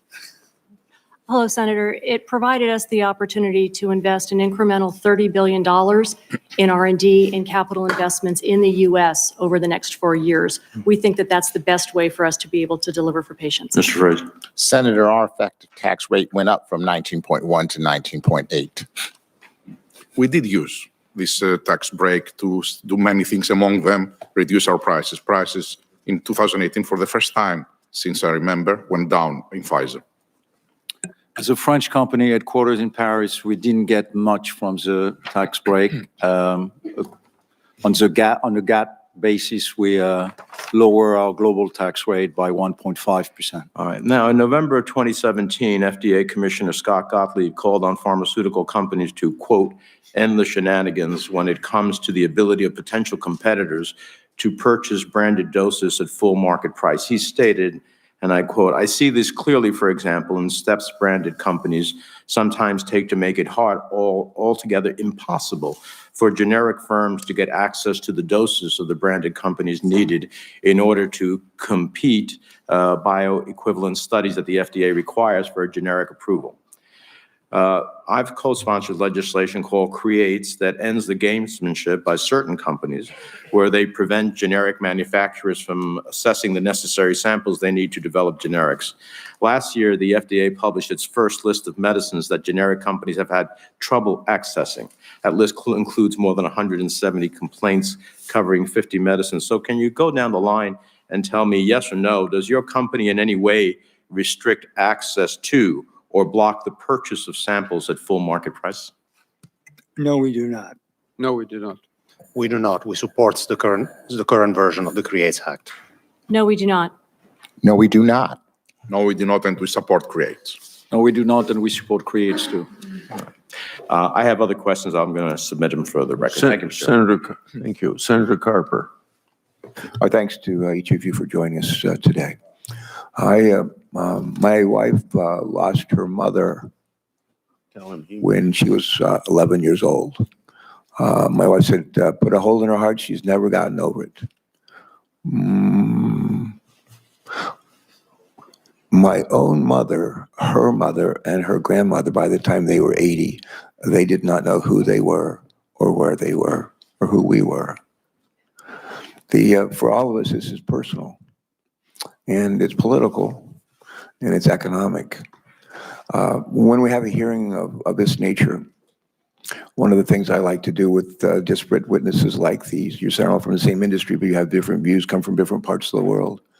But I'm going to, in a minute, give you what I'm looking for is consensus. What I think we're looking for is consensus agreement on what is the right thing to do to make sure that what you're producing is effective and affordable for us, for the government, for our constituents. So I'm going to give you 3 items and ask you to tell us what you think. If we do nothing else, those 3 items, we can all agree on those, okay? And I'll give you those I'll give them to you right now. The first is eliminating rebates to PBMs. That's the first one, eliminating rebates to PBMs. The second is value-based arrangements. And the third is increasing transparency industry-wide on how you set your prices. Increasing transparency industry-wide on how you set your prices. And if you would like to take a moment, and we'll just start with you, Mr. Gonzalez. We'll just start with this question first and see if we have time to get it done. I hope so we do. Those three. I would say that we clearly support providing the discount at the patient level, so eliminating rebates essentially. We absolutely support value-based pricing because that is the business we're in and the kinds of diseases we're trying to treat and cure. And we absolutely support transparency. And I would say transparency even more broadly across the entire system, including everyone that's in the supply chain. And that would also include where government rebates are, such as the 340B program. We would support total transparency across that. Thank you. I'd ask each of our other witnesses to also keep your responses short. Monsieur Sorel. Senator, I would give the same responses. We support all three items. I would go one step beyond, which is if the rebates, as I said earlier, were to be removed from Part D and the commercial sector, we would actually reduce our list prices by the rebates amount, less the fees that are probably single-digit type fees to be paid to wholesalers and other stakeholders in the system. Since you talked about a disease that is very common and becoming more common and a tragedy for people who suffer from it, Senator, I'd just like to say that, as Mr. Frazier said a bit earlier, his company spent $1 billion on developing a drug for Alzheimer's. Our company, together with Lilly, we spent $900 million to try and develop an Alzheimer's drug that failed. And that's a really good reminder of the risks that we take as an industry. We spent $900 million, many years of work, and at the end of the day, nothing. Good, thank you.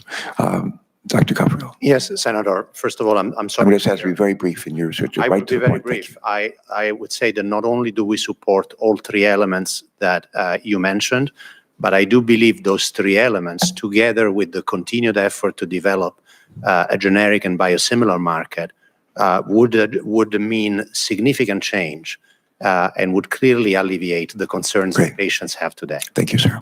Mr. Ober.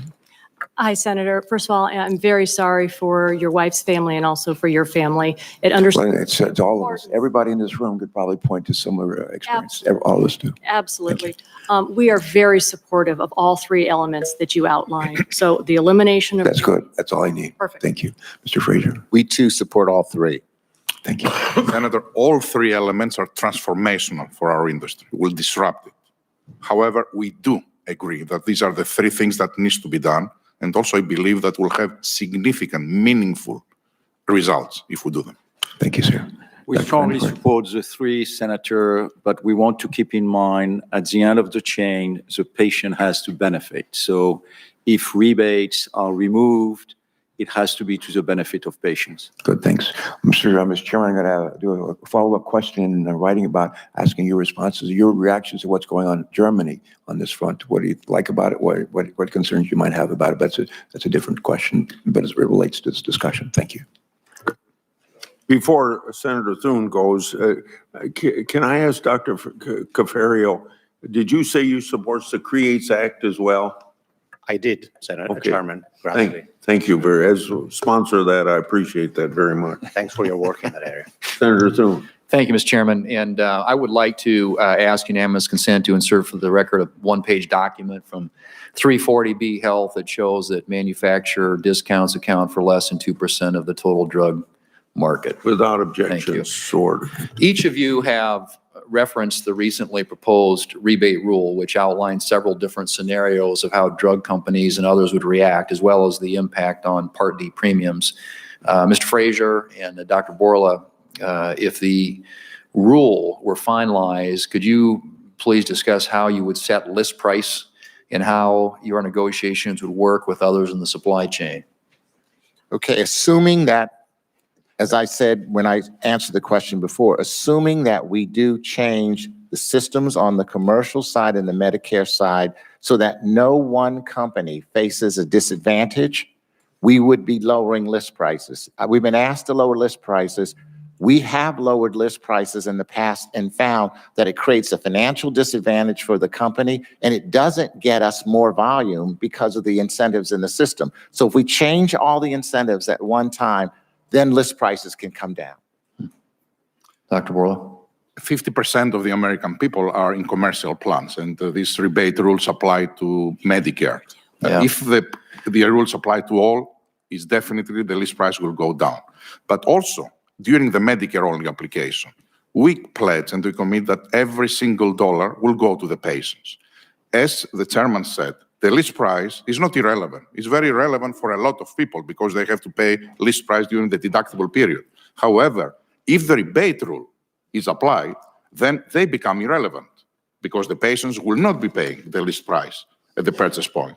And this is a significant win. What I want to say is that even if we don't move it to commercial, that I overwhelmingly support, I think it's a significant win for the American people if we do it even in Medicare only. So Medicare only would be an improvement, but you pointed out in your testimony that the challenges associated with the bifurcated market with respect to rebate reform. So how would manufacturers respond if the rebate rule were finalized for government programs? I mean, what does that mean for the commercial market? Senator, as I said before, all these proposals that we are discussing, even they remain eliminating the rebate rule, are transformational and will disrupt the way we do business. I don't know exactly how the system will evolve, and I really don't favor a bifurcated system. I would like to have a transparent single system across both parts. So we need to see how the whole thing will evolve. Okay.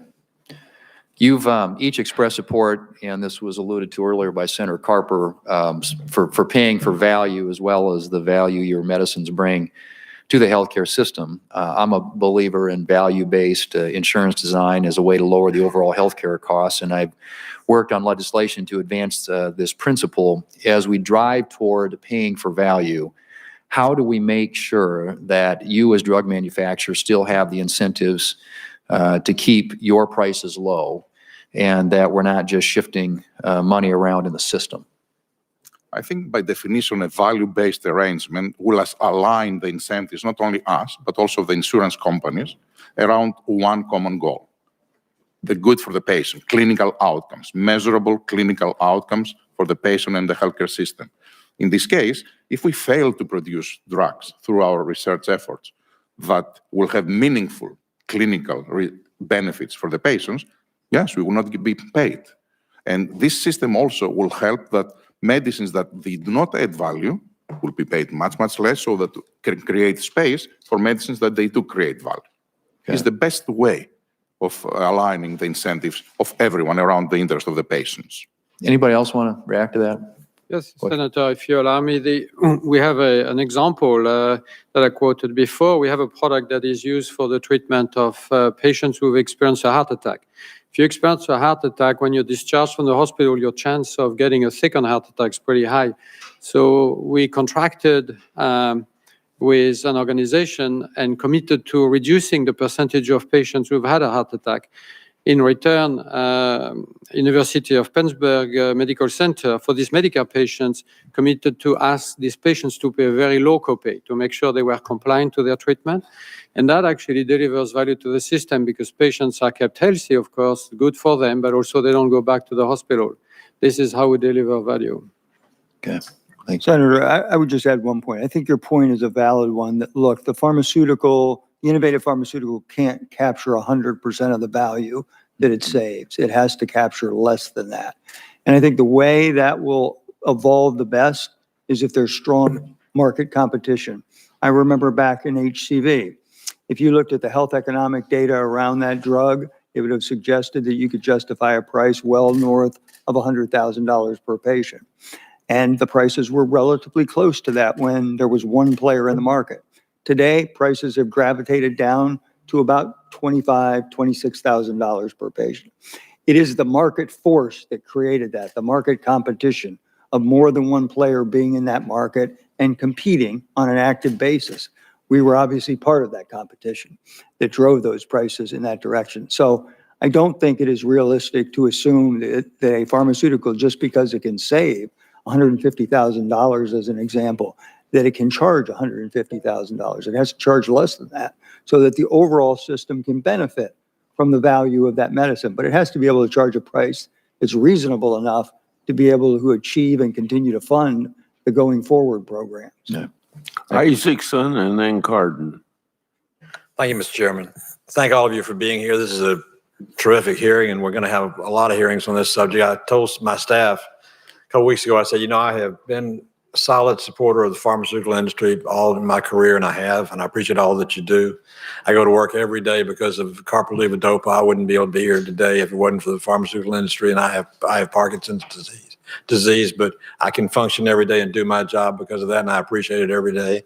My first chief of staff called me Sunday night from Children's Hospital in Atlanta to say his youngest son had just been diagnosed with juvenile diabetes. His first child, a daughter, had juvenile diabetes 12 years ago. But the thing he said at the end of the call is, at least I know that he can live a normal, happy life because of insulin and because of pharmaceutical care. So I'm not softening you up. I am softening you up because those are good stories that we can't forget. And that is the value of innovation and research and development, and we appreciate it. However, when you can't explain it, and you're elected to the United States Senate, and I appreciate your comment about how you're honored you are to be in the United States Senate, Mr. Borrell, but the fact of the matter is, when I can't explain it, it's tough. And I can't explain the cost increases I've seen a lot of. Recently, one medicine I take 8 a day. One of the ones I take today went up when I went to get my new prescription in January. It was $90 more than it was at the end of last year. I just said, how can that be? And the guy said this and that and the other. He said, but let me call you back. He said, I'll call you in the next hour and see if I can't find a better price. In an hour's time, he had 4 prices for the same pharmaceutical. Some, if I didn't use insurance, it was one price. If I used cash, it was another price. If I took discounts, it was another price. If there were coupons, it was another price. And I don't remember the name of all of them, but I remember it was very complicated. And it reminded me of my business. When I sold real estate, the price of a mortgage was not just the interest rate that you paid in the sticker price, but you take the effect of discount points and rebates and other things that go into the annual percentage rate return of the product. And that's what you're doing with discounts and with rebates, I assume. And it's going into the cost of and ultimately into your product, which caused me to ask this question. Who sets the discount and who sets the rebate? Pardon my finger, but we'll start with you, Mr. Gonzalez. Thank you, Senator. I think the best way to illustrate what you're describing is to give you an example. So Humira. Short example, please. Okay. Humira, we raised the price in 2019, 6.2%. The actual fall through to the company, the realized price in 2019 will be 0.9%. So the part in between there is rebates that have gone up and channel mix primarily. But it does give you some idea of the massive change that can occur between list and realized price. We raise price to try to offset inflation, merit increases that we give our employees, and increases in R&D. So you set the discount or the rebate? We negotiate with payers, so managed care. You're a supplier, though, and you negotiate with the pharmaceutical, the PBMs, and those people. Is that right? Correct. And they negotiate aggressively. Is that pretty much true with everybody, that they're the major component between the end retail consumer price and the origin of the product? Yes. Well, that seems like that's someplace we ought to focus, because that's where the distorted numbers come in. Johnson & Johnson, and I'm sorry, Janssen, is that right? Is that the subsidiary? Yes, Janssen, correct. In your testimony, you talk about your average list price of 8.1% up, but an average net price change of only 4.6%. So while your gross went up 8.6, your net went down 4.6 in the same pricing period. How does that happen? If you're setting how does it not go up on the bottom? Yeah, and in fact, in 2018, our net price actually declined 8.6%. So even more than that. So the intermediaries in the system are very, very effective negotiators. Tell me who the intermediaries are. Those would be the PBMs and the insurers. And the insurance company. Right, and they set the formularies for patients. And they're not the same people, they're two different people. Yes, correct. Okay. Excuse me for doing this, but I want to make sure I get all this in. And I apologize, you're a nice lady and I'm being ugly to do that, but I'm sorry. All fine. All right, we got the PBMs and we got the insurance companies. Yep. Is there anybody else between the wholesale price by the manufacturer at the beginning and the retail price that's sold at the end of the drugstore? Is there anybody else that contributes to the cost other than the discount and the rebate? Several actors, Senator, in the supply chain are rewarded on the listing price, wholesalers themselves, and, you know. Is that a consumption bonus? Is that a sales bonus? That they're rewarded for doing what? Well, to be a wholesaler and distribute our products, what we need to do in order to realign the incentive is to get rid of the reward being based on a listing price. I've got to stop because the chairman is mean and he'll cut me off the next time. So I'll end by saying this. You answered my question, but it does point out the one person that's not benefiting from the rebates, not benefiting from the cost negotiation is the customer. And we're here for the customer today. We represent them. And so we got to get to the bottom of this so we can have something we can explain and they can experience. And I apologize, Mr. Chairman. I let Senator go because he was echoing my beliefs. Go ahead, Senator Carter. Thank you. Thank you, Mr. Chairman. And let me thank all of our witnesses. I also want to say how proud I am of the results of the pharmaceutical industry and the discoveries that you made, the innovations that you brought to market, the impact you've had on quality of life and on cost, overall cost of healthcare by the discoveries that you have been able to advance. The challenge that we all have is that why should Americans be shouldering the lion's share of the cost and burden of research and development and bringing new drugs to market? You talk about burden sharing. You talk about the fact that there should be a fair allocation on the global market. And by the way, also within our domestic market, as we know that a lot of people are being denied access to these innovative drugs because of the pricing mechanisms within the United States. So let me try to drill down on those points. Rarely am I defending an administration policy. So let me break with my normal tradition and talk about the international pricing mechanism that the Trump administration is proposing that would set target prices or international pricing indexes over a 5-year period for Part B drugs pinned to the price in comparable industrial nations, phasing it in over a period of time and allowing a cushion for even higher prices in the United States. So if in fact these drugs are already price competitive, that should not be a problem. But as I understand it, there are so many drugs that we pay, American consumers pay a lot more than consumers in other industrial nations. So why not move towards a process in which American consumers share a similar price as consumers in other industrial nations in the world, particularly on a Part B program? I think it could also be extended to Part D. The only explanation I've heard is that in some countries, it's a little bit longer to get new drugs admitted. We're not talking about new drugs. We're talking about here drugs that already have an existing price mechanism. Or do you support it?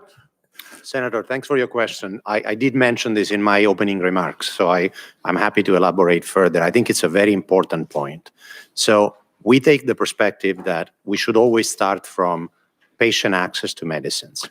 I'm going to try to drill down because I only have 2 minutes. Right. So what's wrong with a model of comparing U.S. prices to prices in other industrial nations? So 55% of new cancer medicines that are available to American patients are not reimbursed in at least... We're talking about where there is a market price in another country. Because if there's no target price, there's no price to compare it to. Right. So there has to be a price in another country. So we're talking about drugs that are commonly available. I believe, Senator, many of the most recently introduced drugs are not available in all of them. Then that wouldn't apply. If I understand it, only deals with prices where there's a target price that already exists. If it doesn't, if the drug isn't on the market, they're not going to have a target price. But if the drug is on the market, you have a target price. And as I understand it, would bring down the cost here in the United States.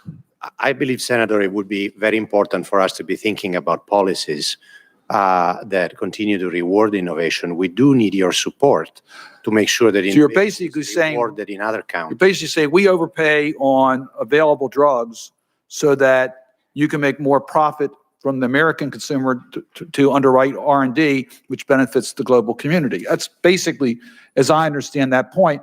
To me, that's a disconnect in the pricing mechanism. I want to ask Ms. Tolbert, you're the one who mentioned the advantages of the free market in negotiations under Part D. So let me just change the equation. Suppose you were on the other side of the table. Why not allow the health secretary to combine the entire Medicare market in order to negotiate a larger market share to bring down costs for Medicare? Yeah, so we really believe that open competition and free market is the right way to go for patients. But isn't market share that you can offer as a person seeking the cost, a driver for bringing down costs? So the PBMs and the insurers are extraordinarily effective negotiators, and they do negotiate now on behalf of Part D members quite aggressively. In fact, I mentioned our $21 billion. Well, my question is, isn't it the larger the market share, the better price you're going to get? The larger the market share, the better price. It depends on a number of factors, including the number of competitors and the companies that are bidding to try to get. But if you control more of the market, isn't that going to bring down your price? I learned that in Economics 101. Senator Hassan. You answer the question, and we'll go to Senator Hassan.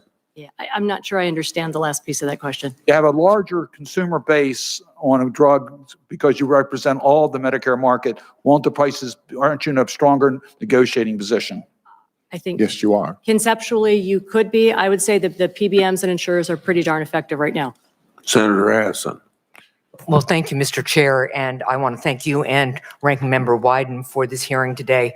I want to thank all the witnesses for being here today as well. A couple of observations. One is that breakthroughs aren't breakthroughs if people can't afford the medicine that produces the breakthrough. Secondly, is you have all mentioned the importance of a viable and predictable system. It has to be a viable and predictable system for patients.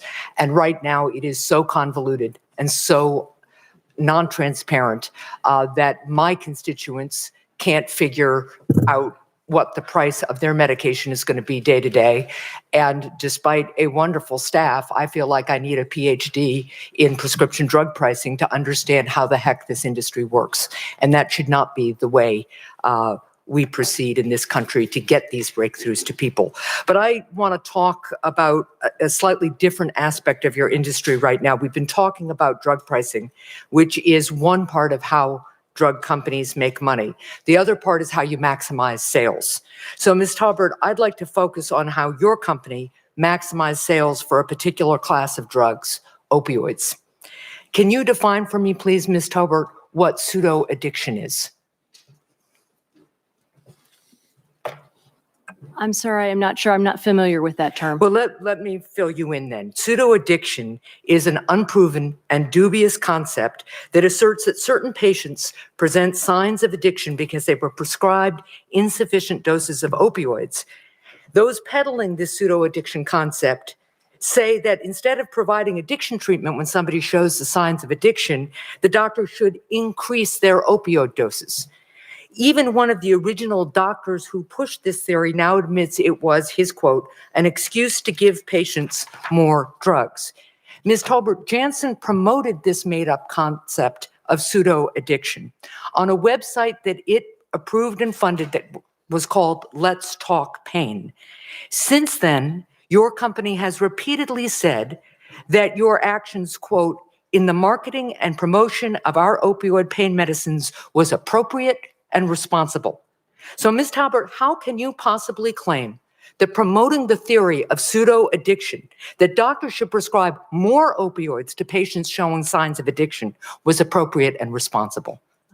Senator, thank you so much for that question. You know, abuse and addiction, particularly opioid abuse and addiction, are very serious public health concerns, and we recognize the impact on the American public. So then the question is, and again, like everybody else, I've only got a few minutes here. The question is, why are you looking back at what your company did, promoting pseudo-addiction, an unproved theory that was just used to maximize sales of a deadly drug? Why is that something that you are calling appropriate and responsible? So I'm sorry, I'm not familiar with the term. What I can say is on behalf of our company, opioids represent less than 1% of our product All right, let sales. me stop you right there because my constituents don't care about the percentage. Yeah. They care about the behavior to maximize sales in an industry. Do you know how many Americans died from drug overdoses in 2017? Far too many. 70,237. In 1 year, more Americans died from drug overdoses than died fighting the entire war in Vietnam. And the vast majority of those overdose deaths, about 50,000, were from opioids. My constituents are dying. Nearly 500 people in New Hampshire died from overdoses last year, and nearly 500 the years before that. And companies like Janssen and Purdue Pharma fueled this epidemic, employing deceptive and truly unconscionable marketing tactics, despite the known risks, so you could sell more drugs to maximize your profits. And now you're refusing to take responsibility for your company's role in this crisis. So one more time, do you truly think that Janssen's opioid marketing practices were appropriate and responsible? Or will you finally take responsibility for your company's role in helping create this crisis that is killing more than 100 Americans every day?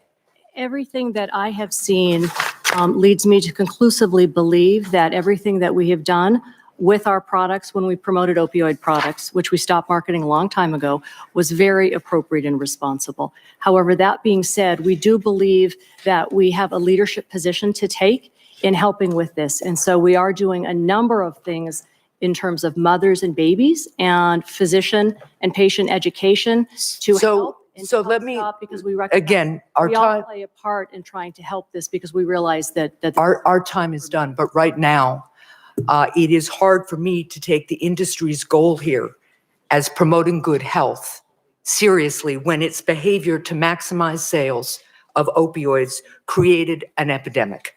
Senator Lankford. Thank you, Mr. Chairman. Thank you all for being here. And there are people alive in the United States and around the world right now because of your companies and the work they've done with R&D, along with the National Institute for Health. And I fully acknowledge that. And I'm grateful to the people that are researching and working right now that are not watching this hearing because their faces in a microscope, actually going through things to be able to research today and what they're doing. With that said, as all of us acknowledge that, we're trying to figure out the issue on drug pricing because people in my state, whether they're on insulin or whether they're on Parkinson's drugs or whether they're my own family or other people in my neighborhood, it's a very significant issue for them to try to figure out how to be able to manage this. So we've got to get to the bottom of how we manage this. All of you have mentioned the rebate issue has been a problem, and that insurance companies and PBMs are very effective negotiators. Part of the challenge of this is health insurance companies pay their PBM based on the quality of their negotiation skills, cutting a price off the list price. And so if a list price is higher and a rebate is higher, that also gives preference to them. So the difficulty is as you raise list price and the rebate gets larger, the insurance company gives that preference, making it harder for biosimilars. Am I tracking this correctly? So the challenge that we have with this is how do we figure out how to be able to break this down? Because we've got both insurance companies, PBMs, your companies that are creating the list prices in it, and then the biosimilars trying to be able to get into this. So, Mr. Frazier, you mentioned this in particular about biosimilars and the difficulty of trying to be able to break into the market. Why would you identify why it is hard for biosimilars to get into the market, which are inherently less expensive? I would make two suggestions very quickly because I know you only have a little bit of time here. One is I think we have to educate physicians and other healthcare providers about the value of biosimilars. I think secondly, it would be very helpful if we could relieve patients of their obligation to copay for the cheaper biosimilars. Those would be two specific recommendations that I would make. Okay, thank you. I appreciate that. For the Part B drugs, those physicians are paid a percentage of the drug cost. So a biosimilar, when it comes into the market in the Part B world, is on its own less attractive to a physician because a physician gets a higher percentage amount prescribing the more expensive drug, which then feeds down to the patient and to the taxpayers, right? That's correct. How do we break that chain? I think that there are many ways that we'd have to look at it. I don't have the specific suggestion here. I do think educating physicians is important here.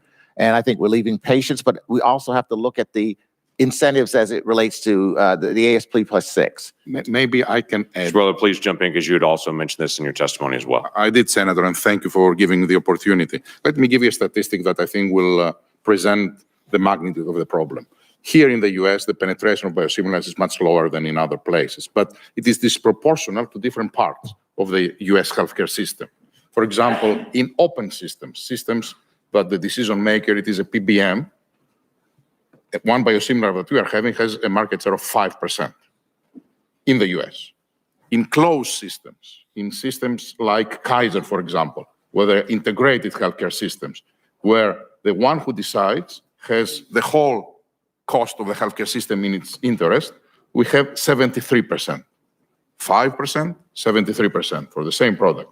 I think I agree with what Mr. Fraser said, that we need to create incentives, but I would add also that we need to break this rebate trap that creates significant disincentives for providers and the healthcare system and insurance companies. Anybody else want to jump in on that? I can give you an example, Senator. The insulin market has a reputation not to be very competitive. In fact, it is. And we have biosimilars which have reached the market and have grabbed a very significant market share. We believe that when insulin would not be treated as drug, but would be considered as a biologic and be submitted to biosimilar regulation back in 2020, the biosimilar market share and penetration would be even higher. Thank you. My state in particular is working very hard on our Medicaid side, on working on value-based pricing. I know that's something that several of you have mentioned before. It is the grand challenge of not pricing a drug based on it would be more expensive to do surgery, and so we want to be slightly under the cost of surgery. We do have to be able to break through that model. Of course, surgery would be more expensive than most of our treatments, but I think there is a benefit that we continue to experiment with. If the drug is being effective, then we have a reducing price on it, and we can get a chance to be able to work through that as we have done in our state. So we would support that. Well, we'll continue to be able to work through other creative mechanisms. At the end, we can't just have the taxpayer pay more, but the consumer pay less, because that's really the consumer still paying, just it moves to another spot. Mr. Chairman, thank you.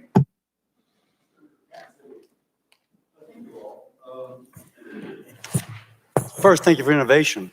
As a doc, I've seen cures for hepatitis C, and therapies to control HIV, other inflammatory conditions, cancers that 30 years ago when I graduated from medical school were either death sentences or were a ticket to a lifelong morbidity and complications. So I thank you for that.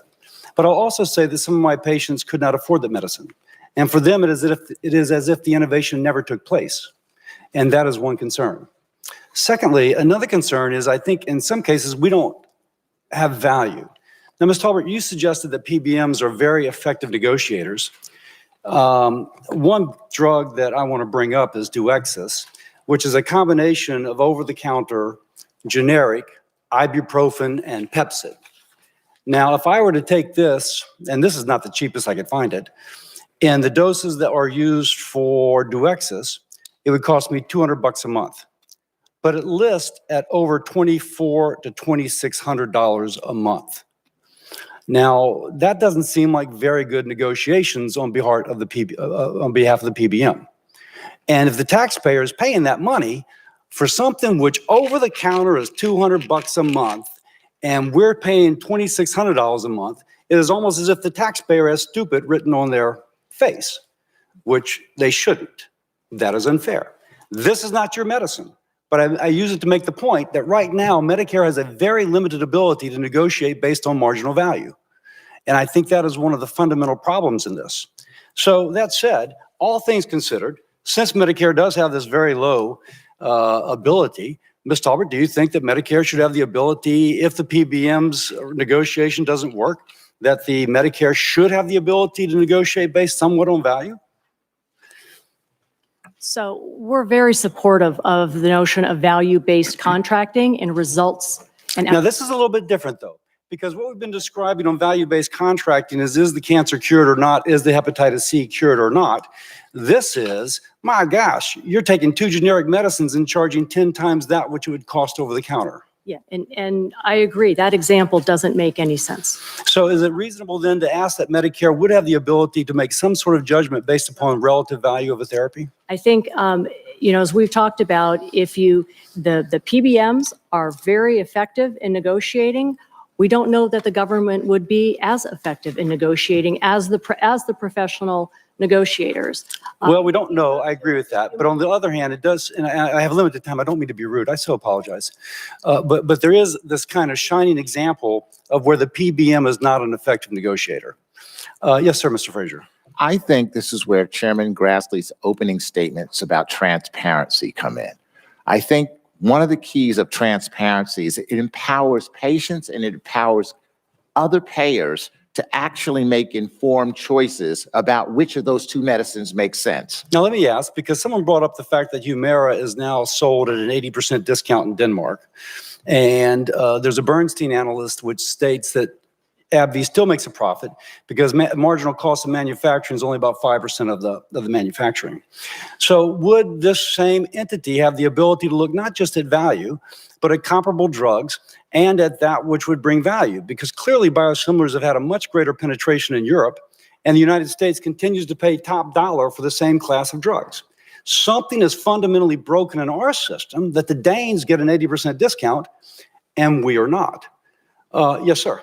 I think we have to look at the way in which generic penetration happens outside the biosimilars market. When a drug goes off patent with Well, hang on, Mr. Fraser. I'm sorry. I just got limited time, and I'm going to hold you on that, okay? I don't mean to. One of the things I've heard is that if there is some limit on that profit, it may have a negative impact upon R&D. I think that's been a message here. But Dr. Brandecourt, France has a committee on transparency, which evaluates the relative added clinical benefit of a new drug. Price is then negotiated based upon that added benefit as well as other drugs in the market. Is it safe to say that your company has found that it still pays to innovate and to do R&D in France and to offer them access to the best cutting-edge drugs? Yeah, as a global company, we do have R&D in France. However, I wouldn't use the French system as a benchmark of a good system. But they nonetheless have access to these. I have limited time. I'm sorry. They do have access to these drugs. Well, that's a very good point. Some drugs are not put on the market because you don't get to the right pricing and therefore the right. But if on the other hand, and I'll finish with this, and I don't mean to be rude, I apologize. In the International Pricing Index, we may quibble about the details, but if the U.S. would be paying 1.3 times a market basket of developed countries, a Germany, a France, a Canada, not smaller countries, we would still be paying more than they, but it would still have some relationship to reasonableness. And right now, I'm not sure, it seems as if the Medicare, in the absence of the ability to judge value, is almost a price taker when it shouldn't be as the largest purchaser. Senator, you would ask countries where there is no negotiation, where prices are imposed to set up your U.S. pricing. And I don't think that would be good policy. It is imposed now, but it's imposed from the other side. Of the people that are still here, Bennett would be next, and then White House, and then Cortez Masto. Go ahead, Senator Bennett. Thank you, Mr. Chairman. Thank you so much for holding this hearing.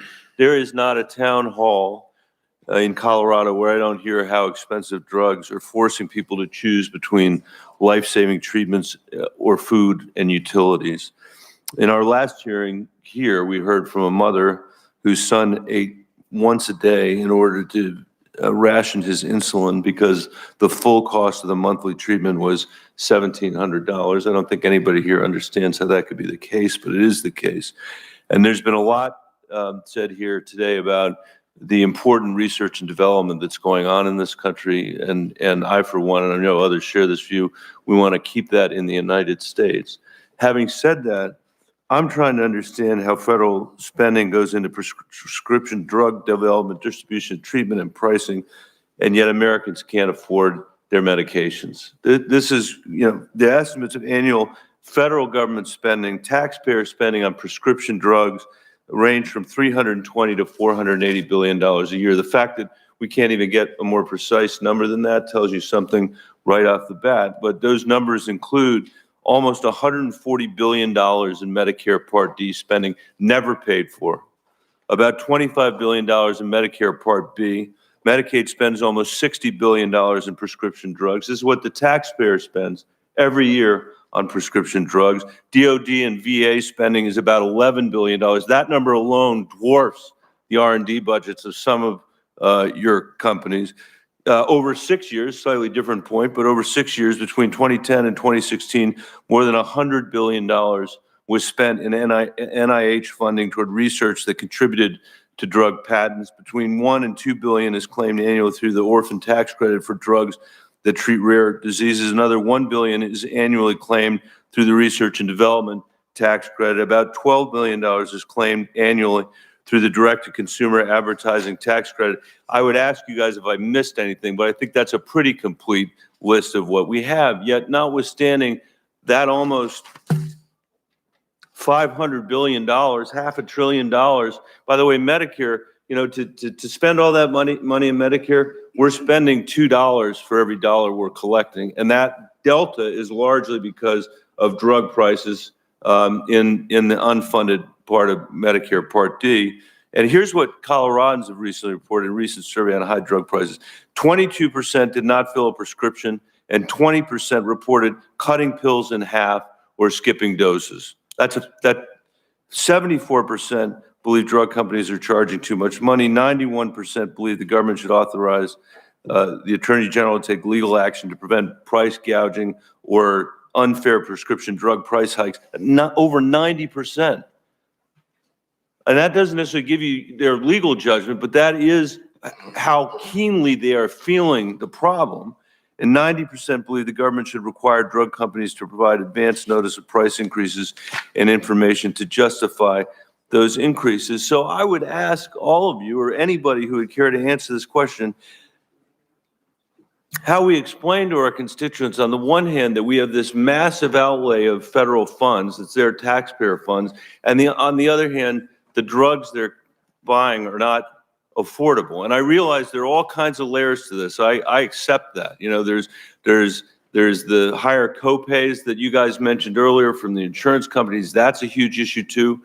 But I think that in a world where opacity or opaqueness has been, from the public's point of view, a business model for everybody in healthcare, whether it's the federal government or drug companies or insurance companies or doctors. Nobody knows what anything actually costs. Nobody knows what anything can pay. My question, I guess, is how do we better align the incentives here so that that huge outlay of money every year comes with affordable drugs at the end of the process?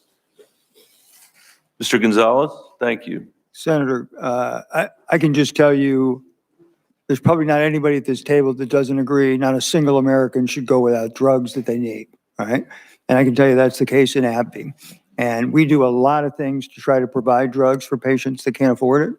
But there are certain patients that we are unable to do that based on the laws and the regulations. And in particular, most of Medicare Part D falls into that situation.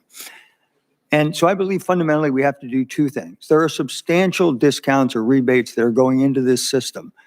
Take Humira as an example. In the United States, there are rebates or discounts on that product that range from 87% down to 26%, okay? And it is the federal government that gets the highest form of discount or rebate on Humira, even though it represents a relatively small percentage of the volume, less than 20% of the overall volume. Now, that doesn't mean that we couldn't do more. But what we're asking is, we do believe that there is a situation now where the copays for patients are such that it is extremely difficult for them to afford it. And what we're asking for is, we, AbbVie, and I'm sure others here, would like to do more. There is more we can do to help patients afford their medicines, but we have to eliminate some barriers that are blocking that. Today, we give away 81,000 patients free drug. Half of those are Humira. Of those Humira patients, half of them are Medicare Part D. They're patients who make less than 500% of poverty, so they make less than $128,000 per year for a family of 4. Those patients, we can provide free drug for. Anybody above that, we can't. It's considered an inducement. We believe, and when you look at the copay for a drug like Humira, commercial patients, Medicaid patients, the LIS patient in Medicare pay less than $100 per year of copay for Humira. A standard Part D patient pays $5,500. I'll do it. They make $26,000. They can't afford it. I apologize. I know I'm out of time. Senator- and I know I'm out of Senator time. Whitehouse. Thank you. Could I just, Sheldon, just make one point, which is, I think what we ought to be doing is figuring out how people don't have to cut their prescription drugs in half, and that would be a worthy goal for this committee and the people on this panel. Senator Whitehouse. I'd like to ask about a particular segment of the pharmaceutical market. Chairman Grassley opened his remarks by talking about patients taking a drug that has no competition as being a cause for concern. Mr. Frazier, your testimony included the statement that price gouging by those who jack up the prices of off-patent drugs that have no competition is a problem. Let me ask if there's anyone on this panel who disagrees that there are de facto off-patent monopolies now in the pharmaceutical market. Does anybody disagree with that as a fact? I don't disagree. In fact, it's There true. are. That's There what I are. was saying. And indeed, is it also not true that sometimes these off-patent monopolies are used to impose monopoly pricing? It is true, and I think the most egregious examples that we have seen recently have been exactly in that situation. Does anybody disagree with that? I agree. Everybody agrees. Now, are there among those entities that are in that category with off-patent monopolies who are extracting monopoly pricing by virtue of that, entrants who aren't even really in the pharmaceutical industry? There absolutely are. That's They why I invest said nothing in R&D. Exactly. They don't even come from the pharmaceutical industry. Yes. They're more or less corporate raiders who've bought something in order to jack up prices and take advantage of monopoly rents, correct? There are many people like that. There are many people like that. Does anybody disagree that that is a feature right now within the pharmaceutical market? Everybody agrees? And I would add also, Senator, that they are not allowed to be part of the Pharma Association. So here's the problem. It is not difficult, in my view, as a lawyer of many years and a prosecutor of many years, to prove the existence of a monopoly. We have been proving the existence of de facto monopolies in courtrooms and in regulatory proceedings for decades.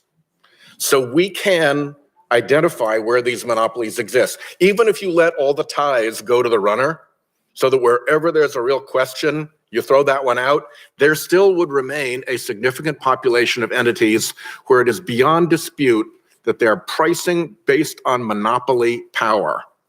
And as I look around, there is no place to address that. There is no organization in the federal government that is taking an interest in that. And it is the scandal, I view, of the pharmaceutical industry, and you guys take a hit for it. Here's the problem.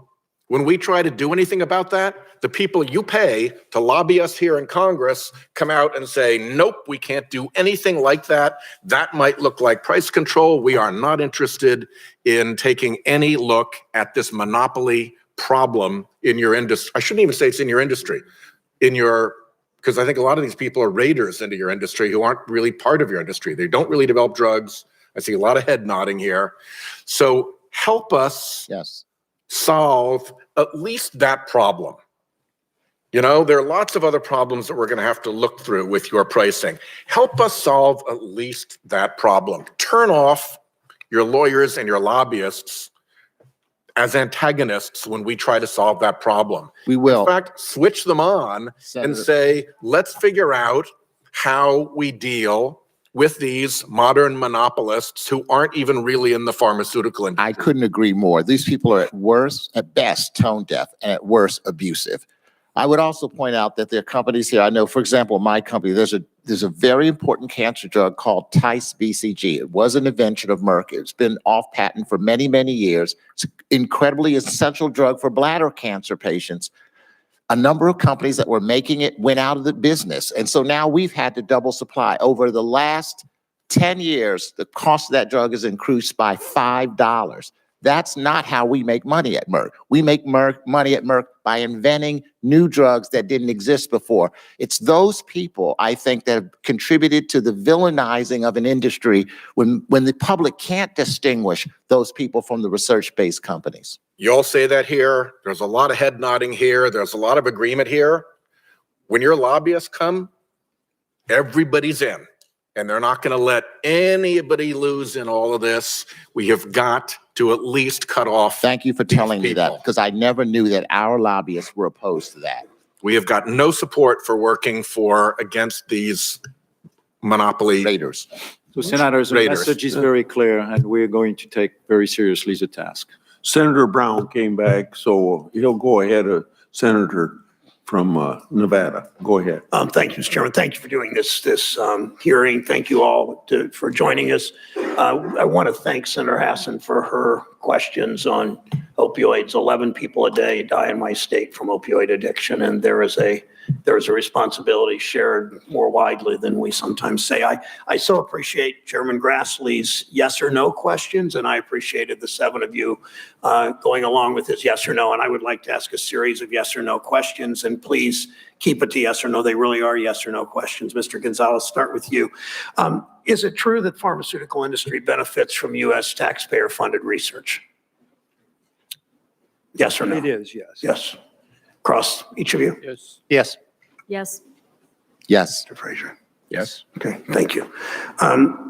Is it true that no other nation invests more taxpayer dollars in basic research that directly and indirectly benefits the industry? Yes. Yes. Yes. Yes. Yes.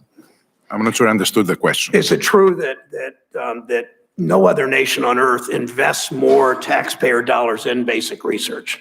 Yes. Is it proportional to GDP, Senator? I'm not asking that, but that was close enough. Thank you. Is it true that the U.S. allows drug companies that the U.S. government allows drug companies the longest period of exclusivity on drugs, on biologics? I'm sorry, on biologics. Mr. Gonzalez? I believe that's true. Yes. I believe that's true. I believe that's true. Yes. Yes. Yes. Yes. We know Medicare limits prices with doctors and hospitals. Is it true that Medicare cannot negotiate to lower prices with drug companies? That is true directly, yes. Yeah. Yes. Yes. Other agents work on their behalf to negotiate, but they do not negotiate directly. Yes, they can negotiate Dr. directly. Borla? Yes, thank you. Yes. Is it true U.S. taxpayers subsidize pharmaceutical advertising and marketing activities through the tax code's business expense deduction? Mr. Gonzalez? Yes. Yeah. Yes. Yes. Yes, no different from any other advertisement, but yes. Okay, thank you, Mr. Speaker. Okay.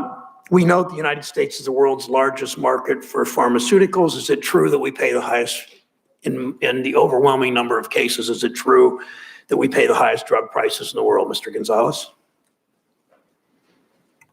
The average government price that would not be the case. No, that we as Americans individually pay the highest drug prices in the world. As an average, that would be true. Okay, Mr. Schmidt.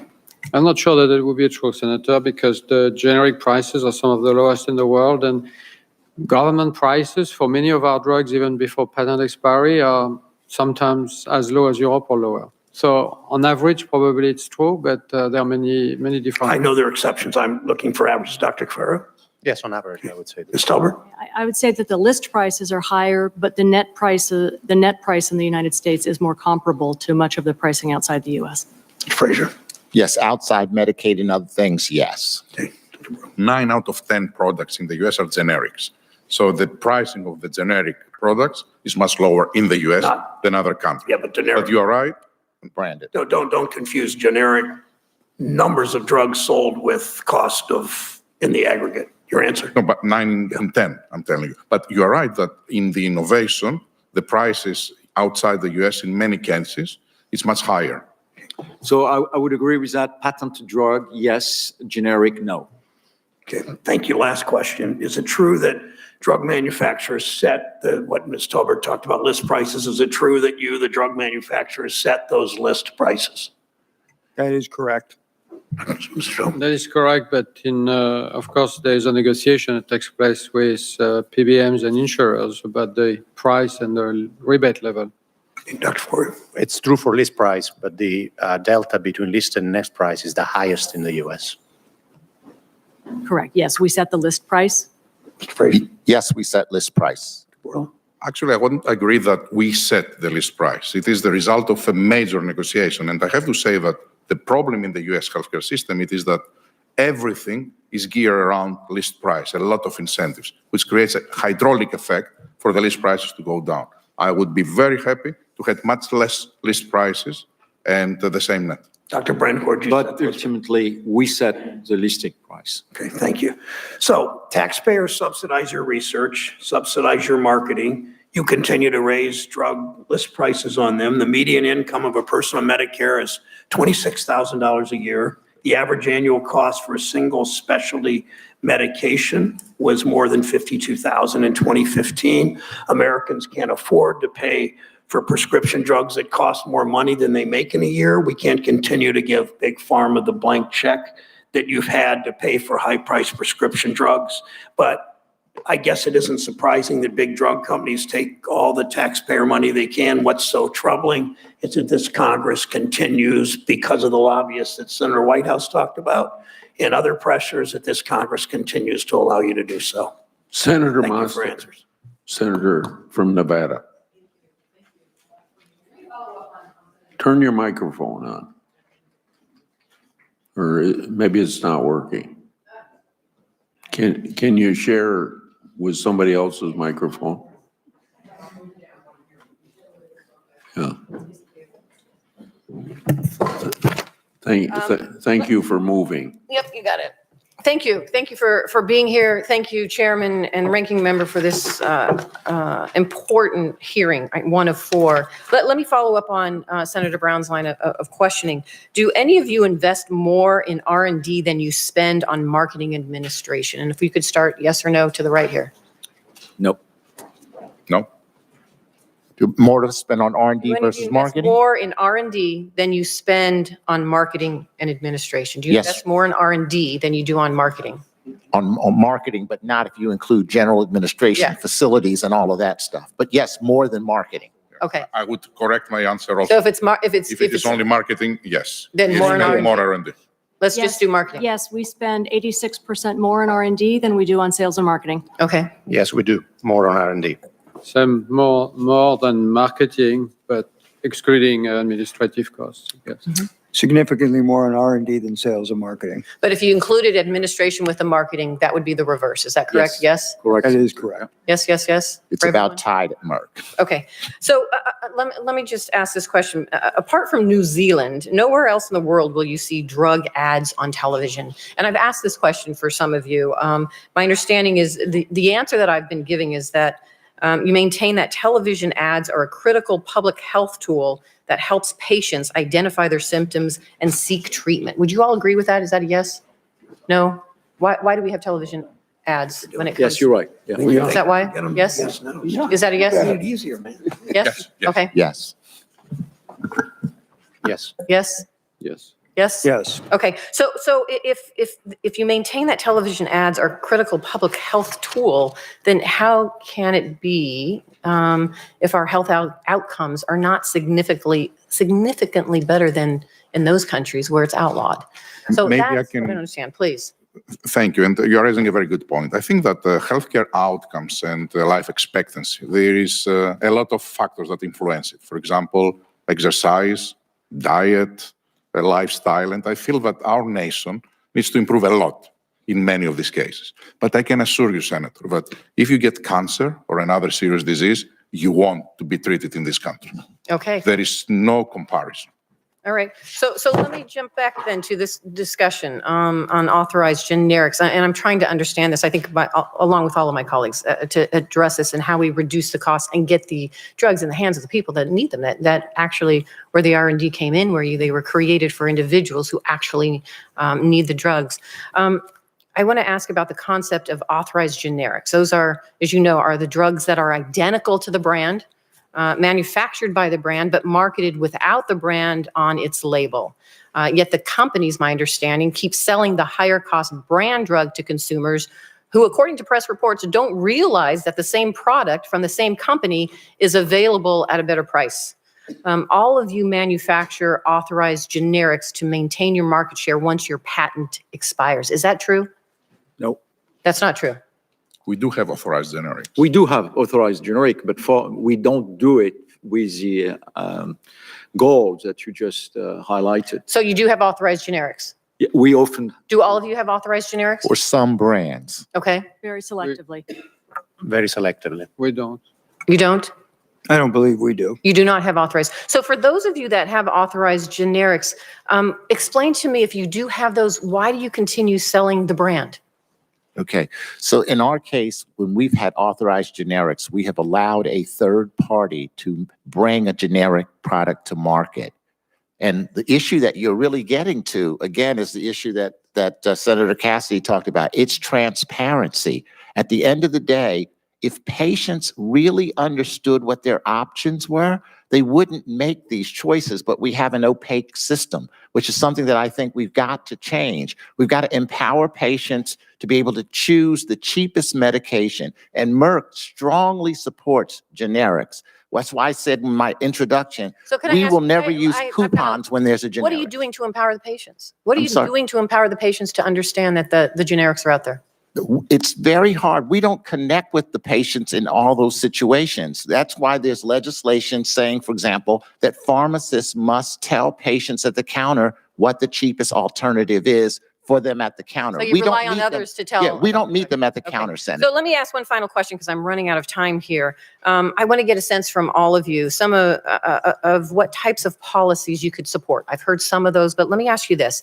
Democrats have proposed to require manufacturers to submit advanced justification for price hikes that outpace inflation and make that information public. Given that many of you have already committed to tapering price hikes, is this something you could support? Yes or no? we can support such a legislation, yes. Thank you. Yes. Yes. We're very supportive of increased pricing transparency. Advanced notification can cause problems in the supply chain and could cause outages for certain states. So we're very supportive of the notion of transparency. Advanced notification can be problematic. Okay. We disclose our price increases. Okay. We support you. We would support it, but we'd like to see consistency. As you probably know, California has that right now, but so if we had a consistent standard that we operated with, that would certainly be helpful. Thank you. Thank you very much. Senator Daines. It's very clear this is what's going on today, that there probably is not any silver bullet to curb the high cost restricted drugs.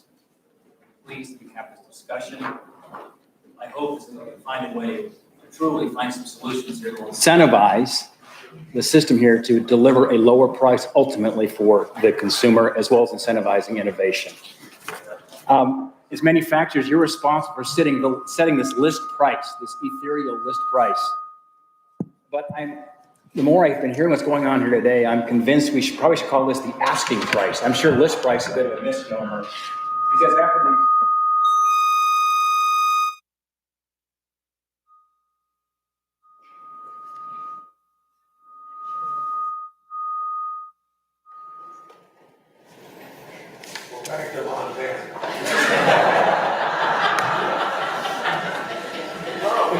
I thought it was an elk bugling, Mr. Chairman, but it wasn't a microphone here. We'll try again. But after hearing all about coupons, rebates, discounts, the pricing volatility, I spent 13 years at Procter & Gamble. And once upon a time, we drove a business with a lot of coupons, with rebates, pricing incentives. It was a very elastic pricing model. Oftentimes, we have a high margin business. There's elasticity in the pricing, and you're an example of that. I spent 12 years in the cloud computing business after that, where the margins are even higher, where you see great volatility in pricing and elasticity in pricing. We eventually, years ago, of course, went to the everyday low price EDLP model that, again, may or may not apply to pharma, but it was just trying to take out all of that in between the manufacturer and the consumer, sometimes nonsense that was going on, that was lacking transparency. And ultimately, I think the consumer was not winning in that equation because the prices, they weren't seeing really the true everyday low price. There's a lot of perverse incentives in the system today, best I can tell. So my question is, who pays list price? Fraser? Unfortunately, the patient at the end, at the pharmacy counter, is probably one of the few paying the least price. There's a small percentage of people who have no insurance who could actually be charged the list price. So the people who can afford it the least, arguably, are paying list price. Yes, Senator, that to me is what I meant by saying, in some ways, the reimbursement system here is regressive. The people who can least afford it are paying the most. Does and the anybody think sickest that's a people are good paying. system? I do not. I can tell you that is, to me, the biggest problem that we have as a country is we now have a system where the poorest and the sickest are subsidizing others. Okay, so with insurance companies that now own the PBMs and the supply chain from the time you list the price until the consumer eventually gets it, is it fair to say the list price is really a starting point for then a negotiation? Yes. Anybody disagree with that premise? No. So what are some of the incentives, and maybe we'll start with Mr. Fraser, what are the incentives that contribute to high list prices that are being paid by those who can afford it the least? The real answer, Senator, is if you went back a few years ago when we negotiated to get our drugs on formulary, our goal was to have the lowest copay by patients. Today, the goal is to pay into the supply chain the biggest rebate. And so that actually puts the patient at a disadvantage since they're the only ones that are paying a portion of the list price. The list price is actually working against the patient. So why do we have a system today where you all are setting, I'll just say, very, very high list prices, which is a starting point for negotiation? Why? We're trying to get, Senator, formulary position with those list price, high rebates. It's a preferred position. Unfortunately, that preferred position doesn't automatically ensure affordability at the end of the Senator, if you bring a product to the market with a low list price in this system, you get punished financially and you get no uptake because everyone in the supply chain makes money as a result of a higher list price. I had a whistling microphone, Mr. Chairman Grassley, if I could just ask a follow-up question here. And that is, the GAO report said that generics might fall 20% for each new generic entrant into the market. Mm-hmm. I appreciate the chairman's efforts here with the CREATES Act. It's going to crack down on some of these bad actors that block or delay competing generic drugs from entering the market. I've co-sponsored the bill, and I think that'll help us provide better access to low-cost generics. Here's my question. Has your company ever withheld samples from generic manufacturers? No. No. No. No. No. No, I don't Okay. think so, no. All right. Do you believe the CREATES Act would be a positive step forward ensuring that generics are entering the market in a timely fashion? Love to poll the team here. I said in my testimony, legislation like the CREATES Act would be positive in that regard. Yes. Yes. Yes. Yes. We are supportive. J&J as well? Yeah, we're supportive of efforts to make sure that there are no abuses of that sample system. Yeah. All right. I'm out of time now. Senator Young. Thank you. Thank you, Chairman. I want to move to the issue of Medicaid best price. In the Trump administration's blueprint, they suggest that because drug manufacturers have to give Medicaid the best price on drugs, there's no incentive to offer deeper discounts to other payers, both government and commercial than what's already offered under the Medicaid drug rebate program. So first of all, I would ask each of you, is the Trump administration's assessment accurate?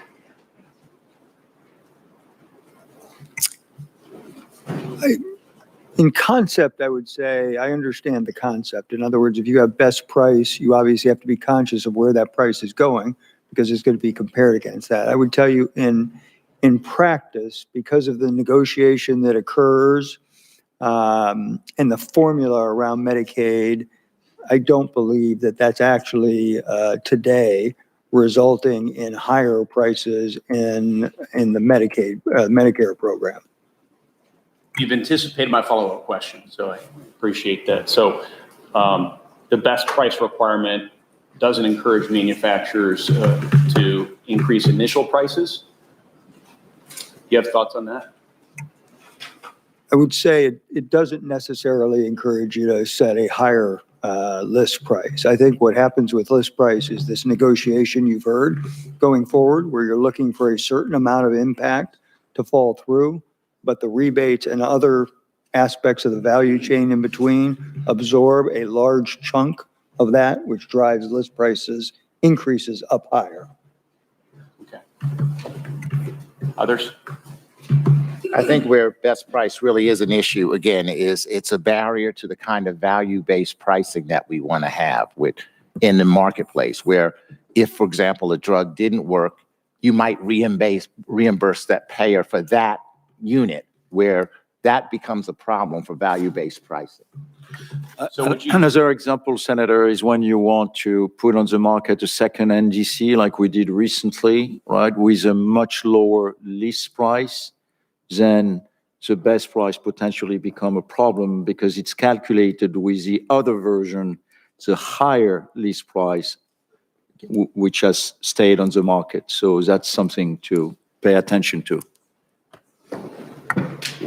What changes, if any, if I could pivot a bit, would you suggest making to the program? Senator, I believe that flexibility with value-based arrangements is really important because I think we've all expressed a strong support for a system where we are paid based on the clinical results that our medicines produce in patients, and having greater flexibility to do that, it would be very, very important. It would be very valuable for patients. It would reduce healthcare costs overall. In general agreement? Yes, we agree. Okay. So would you be willing to work with the administration on a different model, one you regard as more optimal? Yeah, I think Yes. yes. Please go ahead. Absolutely. Okay, very good. Thank you. With respect to reducing drug prices and the subsidies that U.S. payers provide with respect to research and development to much of the rest of the wealthy world.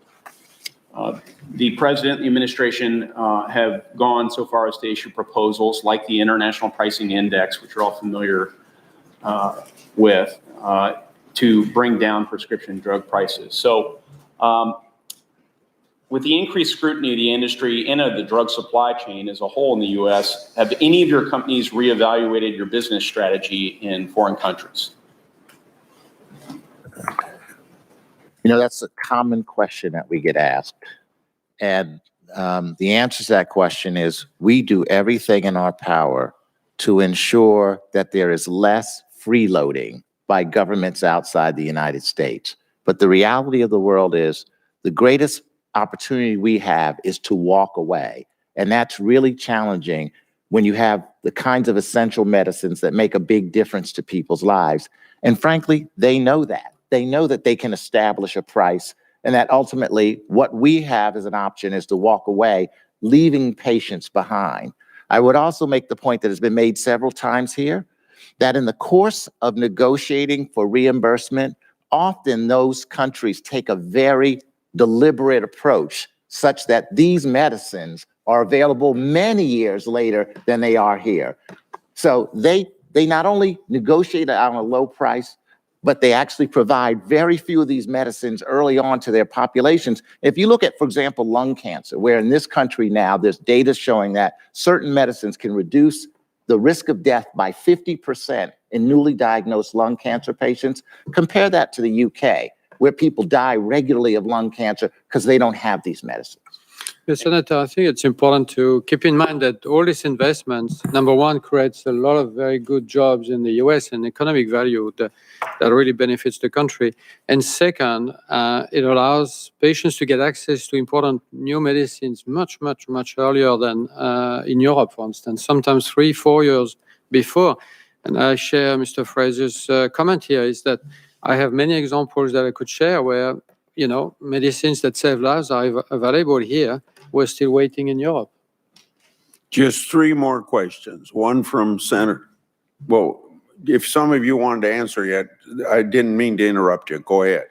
I mean, the only thing I would add is if we could evaluate a model where in the early days of HIV, where countries ultimately shared the burden, knowing that you would have to provide HIV at a very low cost in certain countries, there was a tiered pricing system that came through where, yes, the US paid the highest price, but the Europeans paid a fairly significant price. For very important specialty medicines, if we could negotiate through trade or other mechanisms, a way to be able to get a more balanced sharing of the investment that's made, not keeping all of that burden on the US, because the US does bear the bulk of the burden of innovation in our business. That is absolutely true. So it's a really interesting idea. If you or your team are aware of any academic papers you might bring to my attention. That's the end. Tease that out. Thank you, Chairman. That's the end. Yeah. Now you have three questions. One from Senator Wyden, then Senator Cassidy and me, and then that'll be it. Thank you very much, Mr. Chairman. This is going to be one question and then a very brief closer. And the question is for you, Mr. Gonzalez. I've got the company's proxy statement here, and financial disclosures show that you were paid $22.6 million in 2017. And that included a $4.3 million bonus. That's what I want to look at. On page 37 in this proxy statement, it says your bonus was tied to the financial performance of Humira. And it seems that was the case in 2015 and 2016. That strikes me as problematic since AbbVie reported that higher prices in the US were responsible for increasing sales of Humira. Would you make a smaller bonus if you dropped the price of Humira? Humira was one element of a set of financial factors that were evaluated as part of my compensation. It's obviously a very significant product for us, so it's clear that it would be part of that evaluation. I'd like that in writing. It looks to me like you'd be making a smaller bonus if you drop the price of Humira. I'd like that in writing within 10 days. My last point, Mr. Chairman, I appreciate being able to do this for a closer, is that I've heard a lot of happy talk this morning. Things like, well, if you get rid of rebates, drug prices are going to go down. But what people are taking away from this hearing, I've seen it said and reported, well, no firm commitments have been made to lower list prices. So I'm just going to tell you what I would like in writing is I would like an answer in writing to the question, if rebates go away, will you support a black letter law that requires that you reduce list prices by the amount of the rebate? I'm going to get that to you right away. I would like an answer within 10 days because that's right at the heart of this issue. And after the happy talk is over, that's what's really going to help people at pharmacy counters from seed to shining sea. Thank you, Mr. Chairman. Senator Cassidy. Thank you, Mr. Chairman. Thank you again. This has been incredibly provocative. And if there's a tension here, the tension is how do we support innovation, but at the same time, make it that the patient can afford that innovation. Mr. Fraser, you may have guessed that it seems like we have a mirror image in my mind. Either the plans impose a price or the government impose a price. But either way, the side having imposed upon is not very wild about that. And you just mentioned Todd Young that, you know, you can walk away. If France offers you too low a price, you just walk away from France. The UK doesn't have a deal right now. But in some areas, Medicare cannot walk away. So it's back to that mirror image. And you started to say something, and I was out of time. But my question is, in the 6 protected classes, and if there's a new drug like Sovaldi was at the beginning, right now the commercials can walk away, the commercials can delay, but Medicare cannot. So help me resolve this. How do we give the patient, the taxpayer, the same sort of tools that, and by the way, CBO says unless you can walk away, negotiations won't lower prices. So my point was, for all practical purposes, we cannot walk away with our European colleagues, even though they give us low prices, because we think it would be immoral to leave those patients. now some of your colleagues have, because there's drugs not yet available in UK. Well, no, that's the problem with the UK, is that they delay, just like they can set the price, they delay when they put the drug on the market. It's the UK's delay, it's not our delay. So I want to clarify that point. But coming back to your 6 protected classes, those protected classes are there because many, many sick, vulnerable people need medicines in those classes. And we believe that there are ways of lowering the prices, stimulating innovation without violating the compact that was around those 6 protected classes, because patients are particularly needing those medicines. Well, we'll have to leave it there, but I'm not sure that's, you know, that seems almost status quo, and status quo is kind of not working. But again, thank you all very much, and I thank you again for your innovation. I would add, Senator, that I believe the administration should try through trade agreements to protect the American innovation, because at large, the pharmaceutical innovation is happening in this country. And right now, I think rightly, these price controls mechanisms of multiple developed countries, it is in reality a free riding on American innovation. Okay, well, thank you all. Are you done? Yes, sir. Yeah. My last question is very general, but I'd like to know if there are any policies affecting Medicaid or Medicare that are in your control to change. In other words, from the company level, is there anything in your control that you could change on Medicare or Medicaid? Start with you on my right here. I don't think we can change directly any policy, Senator, on Medicare or Medicaid. We can talk about different solutions, but I don't think we can change, and we have the power to change. But if you lowered your list price, it would help. That's one thing you could do. If we were able to lower our list price, we would certainly help, again, the patient at the end and at the pharmacy to have copay which they can afford. However, we couldn't do that independently of a major reform, because we would lose formulary placement if we were doing that in isolation, and especially in very competitive areas where you do have, you know, brands and generics, and again, I'm referring to the insulin markets, which has become extremely competitive. That wouldn't work. Yeah. Do you have anything to... Mr. Chairman, I think the most impactful thing I can do right now, it is to make the pledge that as leader of this company, of Pfizer, I would be taking very seriously the responsible pricing of our products. This is something that we have already started. Pricing in Pfizer in the past was growing mid-single digits, even more in some cases. This is not something that we continue doing.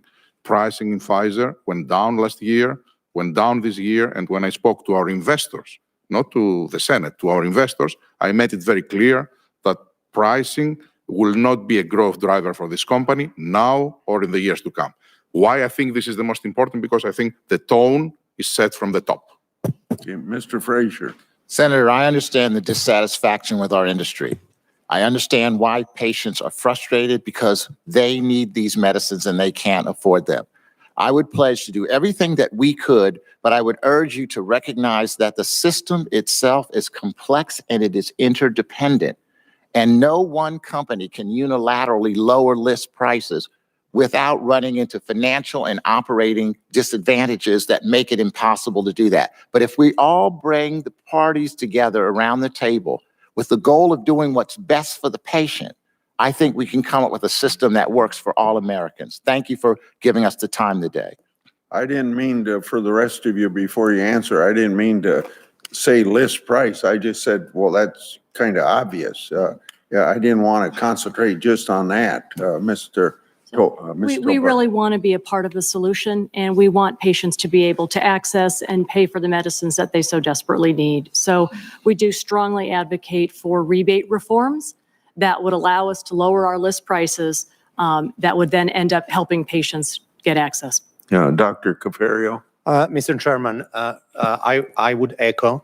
Our perspective is that it starts with a very responsible and thoughtful approach to pricing and price increases. That's what Bristol-Myers Squibb does.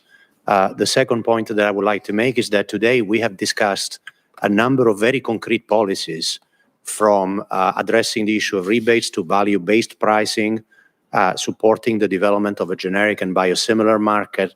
And you have my commitment that our company is looking forward to working with this committee and the administration to make sure that many of those policies can be enacted, because they would make a very big difference for our patients. And Mr. Sarario. Yeah, Senator, we actually cannot influence policy. What we can do is indeed apply reasonable pricing and also continue pushing for value-based pricing. But I'd like to make a general comment, which is that hopefully my colleagues will share this. This view is that I really don't think we are blaming anybody in the system. In the introduction, Senator Wyden thought that we're placing the blame on PBMs and others. I really don't think we're doing this. I think what it is that we are in a system that used to be fit for purpose and really drove enormous savings over the last few years, but is no longer fit for purpose. And it's one of those situations where nobody in the system can do anything, can fix it by themselves. The government has to step up and change the rules. And those rebates have to go. Mr. Gonzalez. I think I would agree with many of the points that were already raised. We as an industry have to continue to do everything we can to be responsible about pricing and both how we set pricing and price increases over time. I think we've seen a positive trend in that area. But ultimately, the final fixes here to realign the system appropriately would require legislative type changes. The only other thing I would say is, as I mentioned a moment ago, we are absolutely committed that no patient goes without medicine that they need of ours. And we have an extensive patient assistance program, but we were talking about how we more broadly ensure all patients understand they can get that support from us if they can't afford their medicines. I want to inform all members of the committee that I'll put a deadline on March the 12th. If you have questions you want to submit to the panel for answers in writing. And then for you folks, after you get those questions, I hope you can get back to us very quickly. And so all of the people besides the witnesses who have attended either here or off-site for this hearing, I thank you for your interest in this issue. And I want to once again thank our witnesses for being here today and sharing your knowledge and expertise, and what I indicated that this is the start of a dialogue I hope to have with you so that we can correct some of these things that have been pointed out at this committee meeting that we think need to be corrected. Thank you all very much. Thank you. Meeting adjourned.